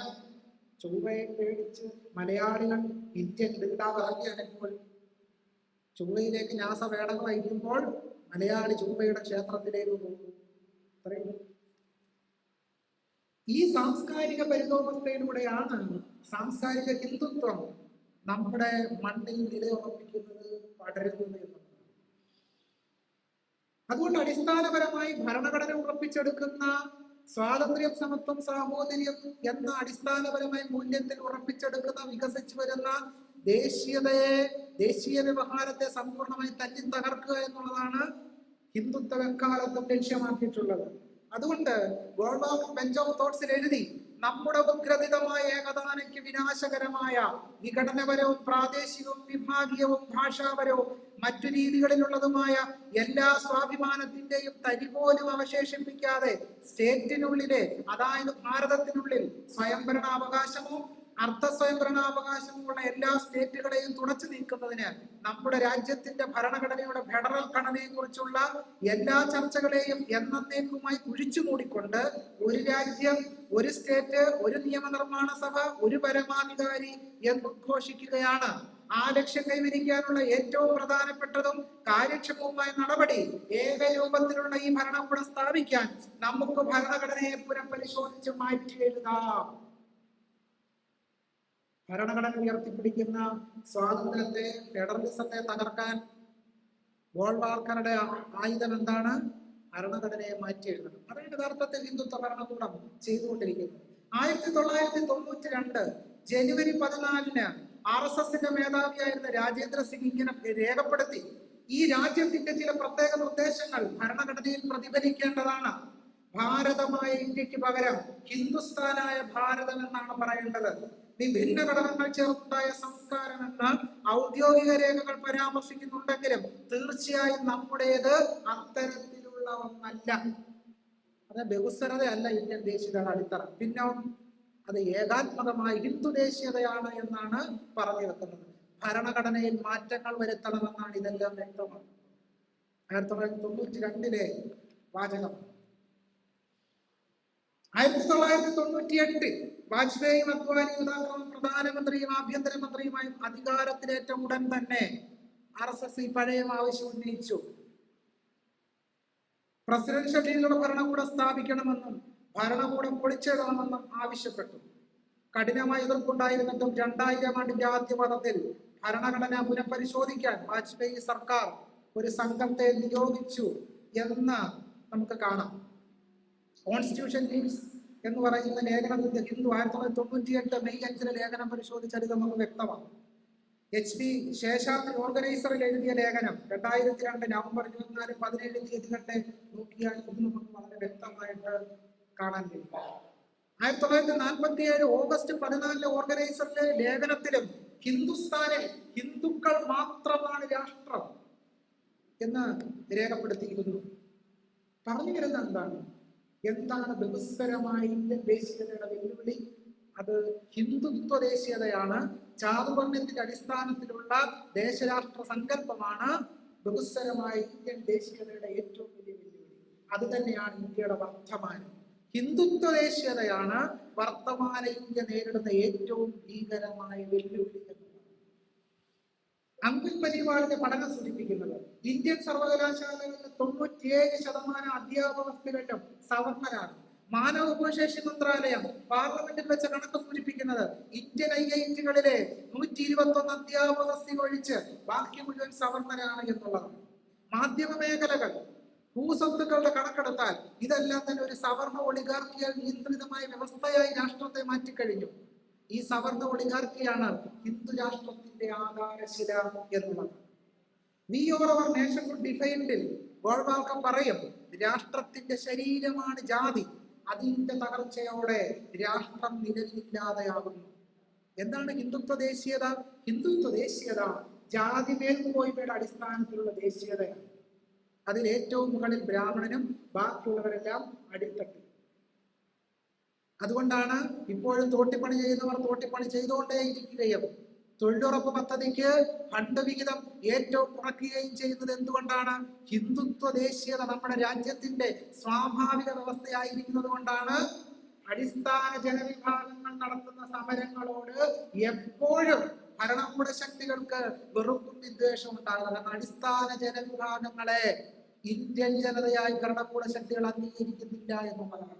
അതുകൊണ്ടാണ് തൊഴിലുറപ്പ് ഫണ്ട് വെട്ടിച്ചുറക്കപ്പെടുന്നതും ഫെഡറലിസത്തെ തകർത്തുകൊണ്ട് ദേശരാഷ്ട്രത്തെ തകർക്കുന്ന രീതിയിൽ ഏകാത്മകമായ ഭാഷാ വ്യവഹാരങ്ങളും നിയമങ്ങളും ദേശീയ വിദ്യാഭ്യാസ നയവും അടിച്ചേൽപ്പിക്കുന്നത് ഈ ജാതി മേൽക്കോയ്മ വ്യവഹാരം നിലനിൽക്കുന്നത് കൊണ്ടാണ്. വി ഓർ അവർ നേഷൻ ഡിഫൈൻഡിൽ പറയും, ഹിന്ദു ജനത വിരാട് പുരുഷനായ സർവശക്തൻ സ്വയം മൂർത്തിമദ്ഭവിച്ചിട്ടുള്ളതാണ്. ബ്രാഹ്മണൻ ശിരസിൽ നിന്നും, ക്ഷത്രിയൻ കരങ്ങളിൽ നിന്നും, വൈശ്യൻ തുടയിൽ നിന്നും, ശൂദ്രൻ പാദത്തിൽ നിന്നും ഉത്ഭവിച്ചു. 4 മടക്കുകളുള്ള ഈ സംവിധാനം, അതായത് ഹിന്ദു ജനത നമ്മുടെ ദൈവമാണ് എന്നർത്ഥം. നോക്കൂ, എന്താണ് ഹിന്ദുത്വ ദേശീയത? സംഘപരിവാര ശക്തികൾ നമ്മളോട് പറയുന്നത് ഞങ്ങളാണ് മതനിരപേക്ഷതയുടെ വക്താക്കളെന്നാണ്. എന്നാൽ ഹിന്ദുത്വവാദികൾ, അവരുടെ ആചാര്യന്മാർ എന്താണ് പറയുന്നത്? ജാതി മേൽക്കോയ്മയാണ് ദേശീയതയുടെ അടിത്തറ എന്ന് ഗോൾവാൾക്കർ ബെഞ്ച് ഓഫ് തോട്ട്സിൽ എഴുതും. സവർക്കർ പറഞ്ഞിട്ടുണ്ട്, ഹിന്ദുത്വം ഒരു മഹത് വർഗത്തിന്റെ ജീവനാണ്. അത് ഹിന്ദുക്കളുടെ മത സാംസ്കാരിക വർഗ സ്വത്വത്തെ കുറിക്കുന്നു. ഹിന്ദുത്വം ഒരു വാക്കല്ല, ഒരു ചരിത്രം മുഴുവനാണ്. സ്വതന്ത്ര ഭാരതം ഹിന്ദുത്വത്തിന്റെ അടിത്തറയിന്മേലാണ് കെട്ടിപ്പടുക്കപ്പെടുക. പറഞ്ഞതാരാണ്? സവർക്കറാണ്. ഇതൊന്നും നമ്മുടെ രാജ്യത്ത് നിന്ന് പൂർണ്ണമായി പോയി പറഞ്ഞിട്ടില്ല എന്ന് മാത്രമല്ല, കൂടുതൽ ശക്തമായി എല്ലാ മേഖലകളിലേക്കും ഈ ദേശീയ വ്യവഹാരങ്ങൾ പടർന്ന് പന്തലിച്ചുകൊണ്ടിരിക്കുകയാണ്. വി ഓർ അവർ നേഷൻ ഡിഫൈൻഡിൽ ഗോൾവാൾക്കർ പറയും, ഹിന്ദുസ്ഥാനിൽ ഹിന്ദുക്കളുടെ നാട് ജീവിക്കുകയും ഹിന്ദു രാഷ്ട്രം വളരുകയും വേണം. മറ്റുള്ളവരെല്ലാം ഹിന്ദു ദേശീയതയെ ഒറ്റുകൊടുക്കുന്നവരും ശത്രുക്കളുമാണ്. ആരൊക്കെയാണ് ശത്രുക്കളെന്ന് വിചാരധാരയിൽ പറഞ്ഞിട്ടുണ്ട്. കമ്മ്യൂണിസ്റ്റുകളും മുസ്ലിങ്ങളും ക്രിസ്ത്യാനികളുമാണ് ഹിന്ദു ദേശീയതയുടെ ശത്രുക്കൾ. ഹിന്ദുസ്ഥാനിലുള്ള വിദേശ ഗോത്രങ്ങൾ ഹിന്ദു ഗോത്രത്തിൽ ലയിക്കാനായി അവരുടെ നിലനിൽപ്പില്ലാതാക്കുകയോ അല്ലെങ്കിൽ ഒന്നും ആവശ്യപ്പെടാതെ പ്രത്യേക അവകാശങ്ങളൊന്നുമില്ലാതെ പൗരാവകാശം പോലെ നിഷേധിക്കപ്പെട്ട രീതിയിൽ ഹിന്ദു രാഷ്ട്രത്തിന്റെ ആശ്രിതരായി കഴിയുകയോ വേണം. എന്തിനാണ് ഈ രേഖകൾ മുഴുവൻ ഇങ്ങനെ ഉദ്ധരിക്കുന്നത്? സംസ്കൃത സാഹിത്യ സൈദ്ധാന്തികനായ മല്ലിനാഥൻ കുമാരസംഭവത്തിന് എഴുതിയ ആമുഖത്തിൽ പറയും, നാമൂലം ലിഖ്യതേ കിഞ്ചിത് അനപേക്ഷിതമുച്യതേ. തെളിവില്ലാതെ ഞാൻ ഒന്നും തന്നെ പറയുകയില്ല, കാര്യകാരണയുക്തിയില്ലാതെ ഒരു വരി പോലും ഞാൻ ഇവിടെ എടുത്തുദ്ധരിക്കുകയില്ല എന്ന് മല്ലിനാഥൻ കുമാരസംഭവത്തിന്റെ ആമുഖത്തിൽ സൂചിപ്പിക്കുന്നു. നാളെ ഒരിക്കൽ പറഞ്ഞേക്കാം, നമ്മൾ ഇവിടെ എന്തൊക്കെയോ ഉദ്ധരിച്ചു പോയി, എന്തൊക്കെയോ പറഞ്ഞു. അങ്ങനെ വരാതിരിക്കാനാണ് ഈ രേഖകൾ സമൂലമായി ഉദ്ധരിക്കുന്നത്. അപ്പൊ ആരാണ് ഇന്ത്യയുടെ ശത്രുക്കൾ? ഇന്ത്യയുടെ ശത്രുക്കൾ മുസ്ലിങ്ങളും ക്രിസ്ത്യാനികളും കമ്മ്യൂണിസ്റ്റുകളുമാണ്. അവരൊന്നുകിൽ ഹിന്ദു സംസ്കാരത്തിലേക്ക് ലയിക്കണം എന്നാണ് ഗോൾവാക്ക പറയുന്നത്. പൗരത്വം തന്നെ നിഷേധിക്കപ്പെട്ട ആശ്രിതരായി കഴിയണം. അതാണ് പൗരത്വ രജിസ്റ്ററും പൗരത്വ നിയമവും സൂചിപ്പിക്കുന്നത്. ഇന്ത്യയിലെ മുസ്ലിങ്ങളെ പൗരാവകാശം പോലെ നിഷേധിക്കപ്പെട്ട ആശ്രിതരായി കഴിയുക എന്ന ലക്ഷ്യത്തിന്മേലാണ്. വഖഫ് ബില്ലിന്റെ ഉദ്ദേശവും ഇതല്ലാതെ മറ്റൊന്നല്ല എന്നുള്ളതാണ് യാഥാർത്ഥ്യം. 1947 ഡിസംബറിൽ നടത്തിയ പ്രഭാഷണത്തിൽ ഗോൾവാക്കർ പറഞ്ഞു, ഭൂമിയിലെ ഒരു ശക്തിക്കും മുസ്ലിങ്ങളെ ഹിന്ദുസ്ഥാനിൽ നിർത്താൻ കഴിയില്ല, അവർ ഈ നാട് വിട്ടു പോകണം. പറഞ്ഞതാരാണ്? ഗോൾവാക്കർ. അവർ ഈ നാട് വിട്ടു പോകണം. ഹിന്ദുത്വ ദേശീയതയെ കുറിച്ച് പിന്നീട് വന്ന ദീൻ ദയാൽ ഉപാധ്യായ പറഞ്ഞു, കോൺഗ്രസ് നേതൃത്വത്തിലുള്ള ദേശീയവാദ പ്രസ്ഥാനം ബ്രിട്ടീഷുകാർക്കെതിരെ ഹിന്ദു മുസ്ലിം ഐക്യം സൃഷ്ടിക്കാൻ തെറ്റായ രീതിയിൽ ശ്രമിക്കുകയായിരുന്നു. എന്നാൽ എല്ലാ ജനങ്ങളും ഒരേ സാംസ്കാരിക പ്രവാഹത്തിന്റെ ഭാഗമാകാതെ ഐക്യവും സംയോജനവും അസാധ്യമായിരിക്കും. ഇന്ത്യയിൽ ഇസ്ലാമിന്റെ രാഷ്ട്രീയ അഭിലാഷം വേരോടെ പിഴുതെറിയുന്ന രീതിയിൽ ഒരു സാഹചര്യം സൃഷ്ടിക്കണം. അതിനുശേഷം മാത്രമേ സാംസ്കാരിക ഐക്യത്തിലുള്ള ആഗ്രഹത്തിനെ വേരുറപ്പിക്കാൻ കഴിയൂ. മുസ്ലിങ്ങളെ വേരോടെ പിഴുതെറിയുക, എന്നാൽ മാത്രമേ ഹിന്ദു ദേശീയത സ്ഥാപിക്കാൻ കഴിയൂ എന്നാണ് ദീൻ ദയാൽ ഉപാധ്യായ പറഞ്ഞു വെച്ചിട്ടുള്ളത്. ഇന്ത്യയിൽ ഒരു സംസ്കാരം മാത്രമേ നിലനിൽക്കുന്നുള്ളൂ എന്നും ക്രിസ്ത്യാനികൾക്കും മുസ്ലിങ്ങൾക്കും സവിശേഷമായി യാതൊരു പദവിയില്ല എന്നും അവർ ഹിന്ദു സംസ്കാരത്തിന്റെ ഭാഗമാണ് തിരിച്ചറിഞ്ഞ് അതിൽ ലയിക്കണമെന്നും ദീൻ ദയാൽ ഉപാധ്യായ പറഞ്ഞു വെച്ചു എന്നുള്ളത്. എന്താണ് ഹിന്ദു ദേശീയത, ഹിന്ദു സംസ്കാരം? അത് ഞാൻ ആദ്യം വിശദീകരിച്ചതുപോലെ അത് ബ്രാഹ്മണ്യ ദേശീയതയാണ്, ചാതുർവർണ്ണയത്തിന്റെ അടിസ്ഥാനത്തിലുള്ള ദേശീയതയാണ് എന്നുള്ളതാണ് നമുക്ക് ഇതിൽ നിന്നെല്ലാം ബോധ്യപ്പെടുന്ന ഒരു പ്രധാനപ്പെട്ട യാഥാർത്ഥ്യം. ഇത് ദയാനന്ദ സരസ്വതിയുടെ വാദങ്ങളിൽ നമുക്ക് കാണാം, വിവേകാനന്ദനിൽ കാണാം, അരബിന്ദോയിൽ കാണാം, ബങ്കിം ചന്ദ്ര ചാറ്റർജിയിൽ കാണാം. വിവേകാനന്ദനെ പറ്റി നമ്മൾ പറയുമ്പോൾ വിവേകാനന്ദൻ വലിയ വിപ്ലവകാരിയായ പുരോഗമനവാദിയാണെന്നാണ് പറയുന്നത്. കേരളം താന്താലേവാട് എന്ന് പറഞ്ഞതുകൊണ്ട് വിവേകാനന്ദൻ കേരളീയർക്കെല്ലാം വലിയ പുരോഗമനകാരിയാണ്. 916 വിപ്ലവകാരിയാണ് വിവേകാനന്ദൻ. ഒരു വിപ്ലവം ഇല്ല. ഹിന്ദുത്വ ദേശീയതയുടെ വക്താവും പ്രോക്താവുമാണ് വിവേകാനന്ദൻ. അതിലേക്ക് വരാം. ഹിന്ദുത്വ ദേശീയതയുടെ വക്താവും പ്രോക്താവും സംസ്ഥാപകനുമാണ് വിവേകാനന്ദൻ. വിവേകാനന്ദനെ കൂടി വിമർശനാത്മകമായി പരിശോധിച്ചുകൊണ്ടല്ലാതെ നമുക്ക് ഈ ദേശീയ വ്യവഹാരങ്ങളെ വിമർശനാത്മകമായി വിച്ഛേദിക്കാൻ പറ്റില്ല. ബങ്കിം ചന്ദ്ര ചാറ്റർജി എഴുതുന്ന നോവലിന്റെ പേര് ആനന്ദമഠമെന്നാണ്. സാഹിത്യ കൃതികളിലൂടെ എങ്ങനെയാണ് ഹിന്ദു രാഷ്ട്ര വ്യവഹാരം ഉറപ്പിച്ചെടുത്തത് എന്നുള്ളതിന്റെ ഏറ്റവും പ്രധാനപ്പെട്ട ദൃഷ്ടാന്തമാണ് ആനന്ദമഠം പറയുന്ന നോവൽ. ആ നോവൽ ഒന്നത്ത് പറയും, കൊല്ലൂ കൊല്ലൂ, മുസ്ലിങ്ങളെ കൊല്ലൂ എന്ന് ചിലർ ആക്രോശിച്ചു, മറ്റു ചിലർ വിജയം വിജയം, മഹാരാജാവിന് വിജയം എന്ന് ആവർത്തിച്ചു. വേറെ ചിലർ പറഞ്ഞു, സഹോദരന്മാരെ, ഞാൻ രാധാമാധവിന് ക്ഷേത്രം നിർമ്മിക്കുമ്പോൾ മോസ്കിനെ തകർത്തെറിയും. ആനന്ദമഠത്തിൽ പറഞ്ഞിരിക്കുന്ന വരികളാണ്. രാധാമാധവിന് ക്ഷേത്രം നിർമ്മിക്കുമ്പോൾ മോസ്കിനെ തകർത്തെറിയും എന്നുള്ളതാണ് ആനന്ദമഠത്തിലെ വരികൾ. വളരെ വിശദമായി പരിശോധിക്കേണ്ട ഒരു നോവലാണ് ആനന്ദമഠം. എങ്ങനെയാണ് ഇന്ത്യയിൽ ഹിന്ദുത്വ ദേശീയത ഈ ആനന്ദമഠത്തെ കേന്ദ്രീകരിച്ച് ഉയർന്നു വന്നത് എന്ന് ശംസുൽ ഇസ്ലാം വിശദീകരിക്കുന്നുണ്ട്. ഞാൻ അതിലേക്ക് തൽക്കാലം പോകുന്നില്ല. പക്ഷെ ഒരു പ്രധാനപ്പെട്ട കാര്യം ഇവിടെ പറയാനായിട്ടുണ്ട്. അത് വിവേകാനന്ദനും ആര്യൻ ദേശീയത എന്ന് പറയുന്ന സങ്കല്പത്തെ മുൻനിർത്തിയാണ്. കാരണം വിവേകാനന്ദൻ, ഞാൻ ആദ്യം സൂചിപ്പിച്ചതുപോലെ, കേരളീയർക്ക് അടയും ശർക്കരയും പോലെ മധുരമാർന്ന ഒരാളാണ് വിവേകാനന്ദൻ എന്നുള്ളത് കൊണ്ടാണ് ഇവിടെ അത് വളരെ വിസ്തൃതമായി പരിശോധിക്കേണ്ടി വരുന്നത്. വിവേകാനന്ദൻ പറഞ്ഞു, ഒരുവന്റെ ജാതി നിർണയിതമായ കർത്തവ്യങ്ങൾ അഥവാ വർണ്ണധർമ്മം, ജീവിതത്തിലെ പല ഘട്ടങ്ങളായ ആശ്രമധർമ്മം വളരെ പ്രധാനമാണെന്ന് പറഞ്ഞ ആളാണ് വിവേകാനന്ദൻ. 1899 മാർച്ചിൽ ഉദ്ബോധനത്തിൽ പ്രസിദ്ധപ്പെടുത്തിയ ബംഗാളി ലേഖനത്തിൽ വിവേകാനന്ദൻ പറഞ്ഞു, എല്ലാ പരിഷ്കൃത സമുദായങ്ങളിലും എല്ലാ കാലത്തും മനുഷ്യരിലെ സത്വരജ സ്തമോ ഗുണങ്ങളുടെ ഏറ്റക്കുറച്ചിലുണ്ട് ബ്രാഹ്മണ ക്ഷത്രിയ വൈശ്യശൂദ്രന്മാരുണ്ട്. കാലത്തിന്റെ കയ്യൂക്കിനൊത്ത് കാലാകാലങ്ങളിൽ അവരുടെ സംഖ്യയ്ക്കും പ്രഭാവത്തിനും വരുന്ന വ്യത്യാസങ്ങൾ പല നാടുകളിലും പലതരത്തിലായിരിക്കും.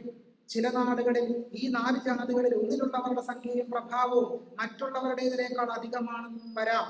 ചിലപ്പോൾ ഒരു ജാതിക്കാർക്ക് മറ്റുള്ളവരെക്കാൾ പ്രതാപം കൂടിയെന്നും വരാം. പക്ഷേ ലോകചരിത്രം ശ്രദ്ധിച്ചു പഠിച്ചാൽ ബോധ്യപ്പെടും, പ്രകൃതി നിയമങ്ങൾക്കൊത്ത് ഓരോ സമുദായത്തിലും ഒന്നിനു പിന്നാലെ മറ്റൊന്നായി ബ്രാഹ്മണ ക്ഷത്രിയ വൈശ്യശൂദ്രന്മാർ ലോകത്തെ ഭരിച്ചു വരുന്നു എന്ന്. അസമത്വം പ്രകൃതി നിയമമാണെന്നും ചാതുവർണ്ണ്യം പ്രകൃതി നിയമമാണെന്നും അത് ലോകത്തെല്ലായിടത്തും നിലനിൽക്കുമെന്ന് എഴുതിയ ആളാണ് വിവേകാനന്ദൻ. 1899 മാർച്ചിൽ ഉദ്ബോധനത്തിൽ പറഞ്ഞതാണ്, ജാതി നല്ലത്, ജീവിത പ്രശ്നത്തിനുള്ള സ്വാഭാവികമായ സമാധാനമാണ് ജാതി. മനുഷ്യർ സംഘങ്ങളായി പിരിയണം, അത് മാറ്റുക വയ്യ. നിങ്ങൾ എവിടെ ചെന്നാലും ശരി, അവിടെ ജാതി ഉണ്ടാകും. ഇത് പറഞ്ഞത് ആരാണെന്നാണ് വിചാരിക്കുന്നത്? ജാതിവാദികളായ ആരെങ്കിലും ആണ് എന്നാണ് പൊതുവെ വിചാരിക്കുക. പക്ഷെ പറഞ്ഞത് മറ്റാരുമല്ല, നമ്മുടെ സ്വാമി വിവേകാനന്ദൻ തന്നെ. ജാതി നല്ലതാണെന്ന് പറഞ്ഞ ആളാണ് സ്വാമി വിവേകാനന്ദൻ. 1899 കാര്യം ഞാൻ ഇവിടെ സൂചിപ്പിച്ചു. അതേ ലേഖനത്തിൽ അദ്ദേഹം പറയുന്നുണ്ട്, ഒരു മനുഷ്യൻ ഹിന്ദു മതത്തിൽ നിന്ന് പുറത്തു പോകുമ്പോൾ എണ്ണത്തിൽ ഒരാളുടെ കുറവുണ്ടാകുന്നു എന്ന് മാത്രമല്ല, ശത്രുവിന്റെ എണ്ണം ഒന്ന് കൂടുക കൂടിയാണ്.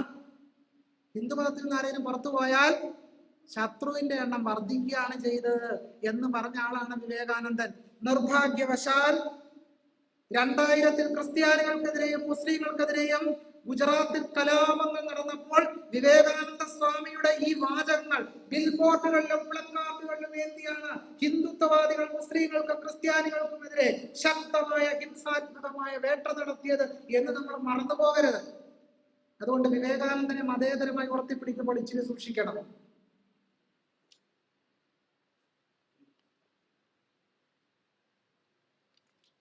നാഗരികതയുടെ അർത്ഥം വേദങ്ങൾ പിൻപറ്റുക എന്നതാണ്. വാസ്തവത്തിൽ വേദങ്ങൾക്കനുസൃതമായി ഗർഭം ധരിക്കപ്പെട്ടവരും ജനിച്ചവരുമാണ് ആര്യൻ എന്ന് പറഞ്ഞിട്ട് ആര്യൻ ദേശീയതയെ വിവേകാനന്ദൻ പ്രശംസിച്ചു.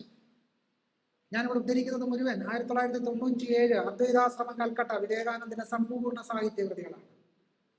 Volume 3 page 409. രക്തപാരമ്പര്യത്തിന്റെ നാശം തടയുന്നത് കൊണ്ട് ജാതി അനിവാര്യമായ ഒന്നായിരുന്നു. നീഗ്രോകളുമായും അമേരിക്കൻ ഇന്ത്യക്കാരുമായും കൂടിക്കലരാൻ ആരാണ് ആഗ്രഹിക്കാത്തത്? പക്ഷേ പ്രകൃതി അതിനെ അനുവദിക്കുകയില്ല. വിവേകാനന്ദ സാഹിത്യ സർവസ്വം വോളിയം 3 പേജ് 534. രക്തപാരമ്പര്യം നിലനിൽക്കണം ജാതിയിലൂടെ. മനുഷ്യർക്ക് ദൈവം നൽകിയ ഏറ്റവും മഹത്തായ സാമൂഹിക സ്ഥാപനങ്ങളിൽ ഒന്നാണ് ജാതി. Volume 4 page 299. മനുഷ്യരാശിയുടെ ഭാഷാശാസ്ത്രപരമായ പ്രശ്നം സംസ്കൃതം പരിഹരിച്ചതുപോലെ ജാതി വ്യവസ്ഥയിലൂടെ വംശീയമായ പ്രശ്നപരിഹാരം നൽകാൻ ആര്യന്മാർക്ക് കഴിഞ്ഞു.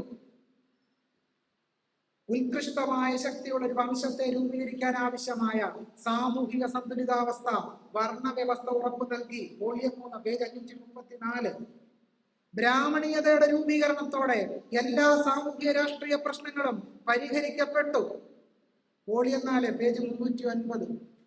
ഉദ്ധരിക്കാനാണെങ്കിൽ ഒരു 10 പേജോളം 50 പേജോളം 100 പേജോളം ഞാനിവിടെ വായിക്കേണ്ടി വരും.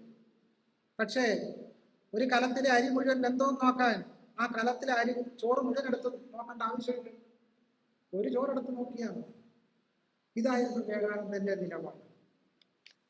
അടിസ്ഥാനപരമായി ആര്യൻ വംശീയതയെ അടിസ്ഥാനപരമായി ഹിന്ദുത്വ ദേശീയതയാക്കി മാറ്റുകയും ഉറപ്പിക്കുകയും ചെയ്തു എന്നുള്ളതാണ് യാഥാർത്ഥ്യം. ഈ വംശീയവാദമാണ് ഇന്ന് നമ്മുടെ സമൂഹത്തിൽ പടർന്ന് പന്തലിച്ചിരിക്കുന്നത്. ഈ പടർന്ന് പന്തലിച്ച ആര്യൻ വംശീയത മൂലമാണ് കൂടൽമാണിക്യത്തിലുള്ള പ്രശ്നങ്ങളും ശബരിമലയിലും ഗുരുവായൂരിലും ഒക്കെ തന്നെ നമ്മൾ കാണുന്നത്. കൂടൽമാണിക്യം ക്ഷേത്രത്തിൽ ഒരു ഈഴവ സമുദായത്തിൽപ്പെട്ട ഒരു ചെറുപ്പക്കാരന് കഴകക്കാരനായി പോലും ജോലിയിൽ പ്രവേശിക്കാൻ കഴിയുന്നില്ല. നവോത്ഥാനം ഉഴുതുമറിച്ച മണ്ണാണ്. പക്ഷെ നമുക്ക് ചെറുവിരൽ പോലും അനക്കാൻ കഴിയാത്ത രീതിയിൽ ഹിന്ദുത്വം നമ്മളെ പിടിച്ചു മുറുക്കുകയാണ്. ആരാണ് അതിനെതിരെ? ആരാണ് എതിർ നിൽക്കുന്നത്? ആ കഴകക്കാരനെ, ഈഴവ സമുദായത്തിൽപ്പെട്ട ഒരാളെ കഴകക്കാരനായി പ്രവേശിക്കാൻ അനുവദിക്കാത്ത ആരാണ്? നമ്മളൊക്കെയാണ്. ഈ കസേരയിരിക്കുന്ന നമ്മളാണോ തടസ്സപ്പെടുത്തുന്നത്? അല്ല. പിന്നെ ആരാണ്? അത് മറ്റാരുമല്ല, കൂടൽമാണിക്യത്തിലെ 6 തന്ത്രിമാരാണ്. എന്താണ് തന്ത്രി? തന്ത്രി ദേവന്റെ പിതാവാണെന്നാണ് കേരള സമൂഹത്തെ തെറ്റിദ്ധരിപ്പിച്ചിരിക്കുന്നത്.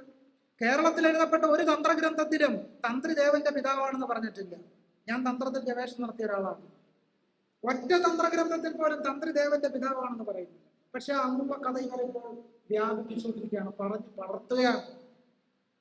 കൂടൽമാണിക്യത്ത് 6 തന്ത്രിമാർ. അപ്പൊ അങ്ങനെ വരുമ്പോ കൂടൽമാണിക്യത്തെ ഭഗവാന് 6 അച്ഛന്മാരും. അച്ഛന്മാരെ കണ്ട് ഓരോ ദിവസവും കൂടൽമാണിക്യത്തെ ഭഗവാൻ കൂടിക്കൊണ്ടിരിക്കുക. ആദ്യം 6 അച്ഛന്മാരായിരുന്നു, അവസാനം അണിമംഗല അച്ഛനെ കൂടി കൂട്ടിച്ചേർത്ത് 6 അച്ഛന്മാരായി. ബഹുരസമാണ് കാര്യം. ഗുരുവായൂർ അമ്പലത്തിൽ ഒരു സാമ്പാർ വെക്കാൻ ഒരു ബ്രാഹ്മണൻ തന്നെ വേണം നമ്മൾ വാശി പിടിക്കുക എപ്പോഴും. അതെന്താണ്? സാമ്പാർ മറ്റാരെങ്കിലും കഷ്ണം അരിഞ്ഞിട്ടാൽ സാമ്പാർ വേഗത്തില്ലേ? സാമ്പാർ വേഗം, പക്ഷേ മലയാളി കഴിക്കില്ല. സ്കൂൾ കലോത്സവത്തിൽ ഏതെങ്കിലും നമ്പൂതിരി പാചകം ചെയ്താൽ മാത്രമേ മലയാളി കഴിക്കൂ, ഇല്ലെങ്കിൽ മലയാളി കഴിക്കില്ല. മലയാളികളും മുഴുവൻ വിപ്ലവകാരികളും പുരോഗമനകാരികളുമാണ്. പക്ഷേ ഖാദറോ കോശിയോ പാചകം ചെയ്താൽ കഴിക്കാൻ ഇച്ചിരി പ്രയാസമാണ് മലയാളിക്ക്. എന്താണ് കാരണം? മലയാളി കൊണ്ട് നടക്കുന്ന ജാതി മൂല്യം. പഴയിടം നമ്പൂതിരി സെക്കുലർ ആവുകയും ഖാദർ കോശിയും സെക്കുലർ അല്ലാതാവുകയും ചെയ്യുന്നതാണ് പ്രശ്നം. ഇതാണ് ദേശീയതാ വ്യവഹാരങ്ങൾ സൃഷ്ടിച്ച കുഴപ്പം. ആ കുഴപ്പത്തെ മറികടക്കാൻ നമുക്ക് ഇപ്പോഴും കഴിയുന്നില്ല. ഇത് നമ്മുടെ പാഠപുസ്തകങ്ങളിലൂടെ തന്നെ വലിയ രീതിയിൽ പങ്കുവെച്ചുകൊണ്ടിരിക്കുകയാണ്.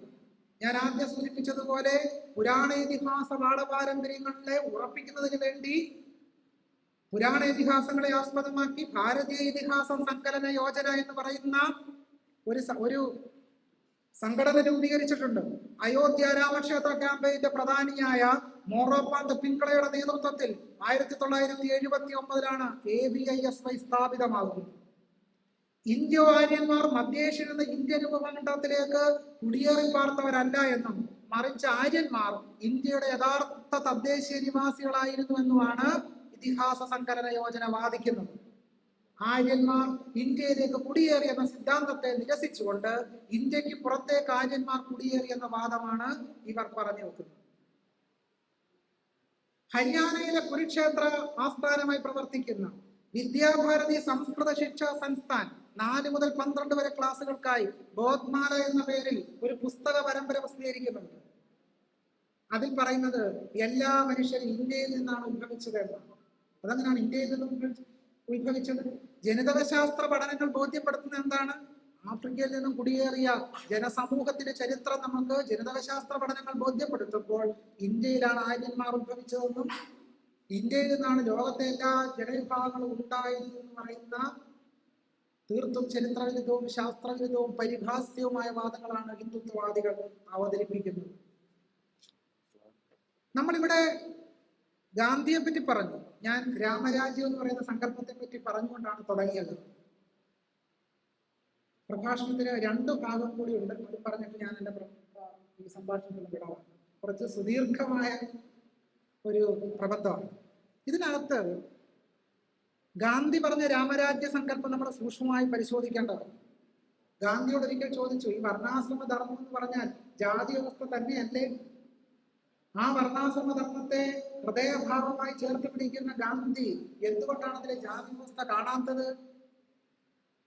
തുടർന്ന് ഗാന്ധിയുടെ ആശയത്തെ മുൻനിർത്തി പറഞ്ഞത്, ജാതി വ്യവസ്ഥ ഇല്ലാത്ത, തൊട്ടുകൂടായ്മ ഇല്ലാത്ത ഒരു വർണ്ണാശ്രമ ധർമ്മത്തെ ഗാന്ധി സ്വപ്നം കണ്ടു എന്ന് ചിലർ നിരീക്ഷിക്കുന്നു. മതനിരപേക്ഷതയ്ക്ക് വേണ്ടി ഹിന്ദുത്വവാദികളാൽ കൊല്ലപ്പെട്ട ഗാന്ധിയെ ഉയർത്തിപ്പിടിക്കുമ്പോഴും ചാതുർവർണ്ണ വ്യവസ്ഥയെ മുറുകെ പിടിച്ച ഗാന്ധിയെ ഉപേക്ഷിച്ചേ മതിയാവും.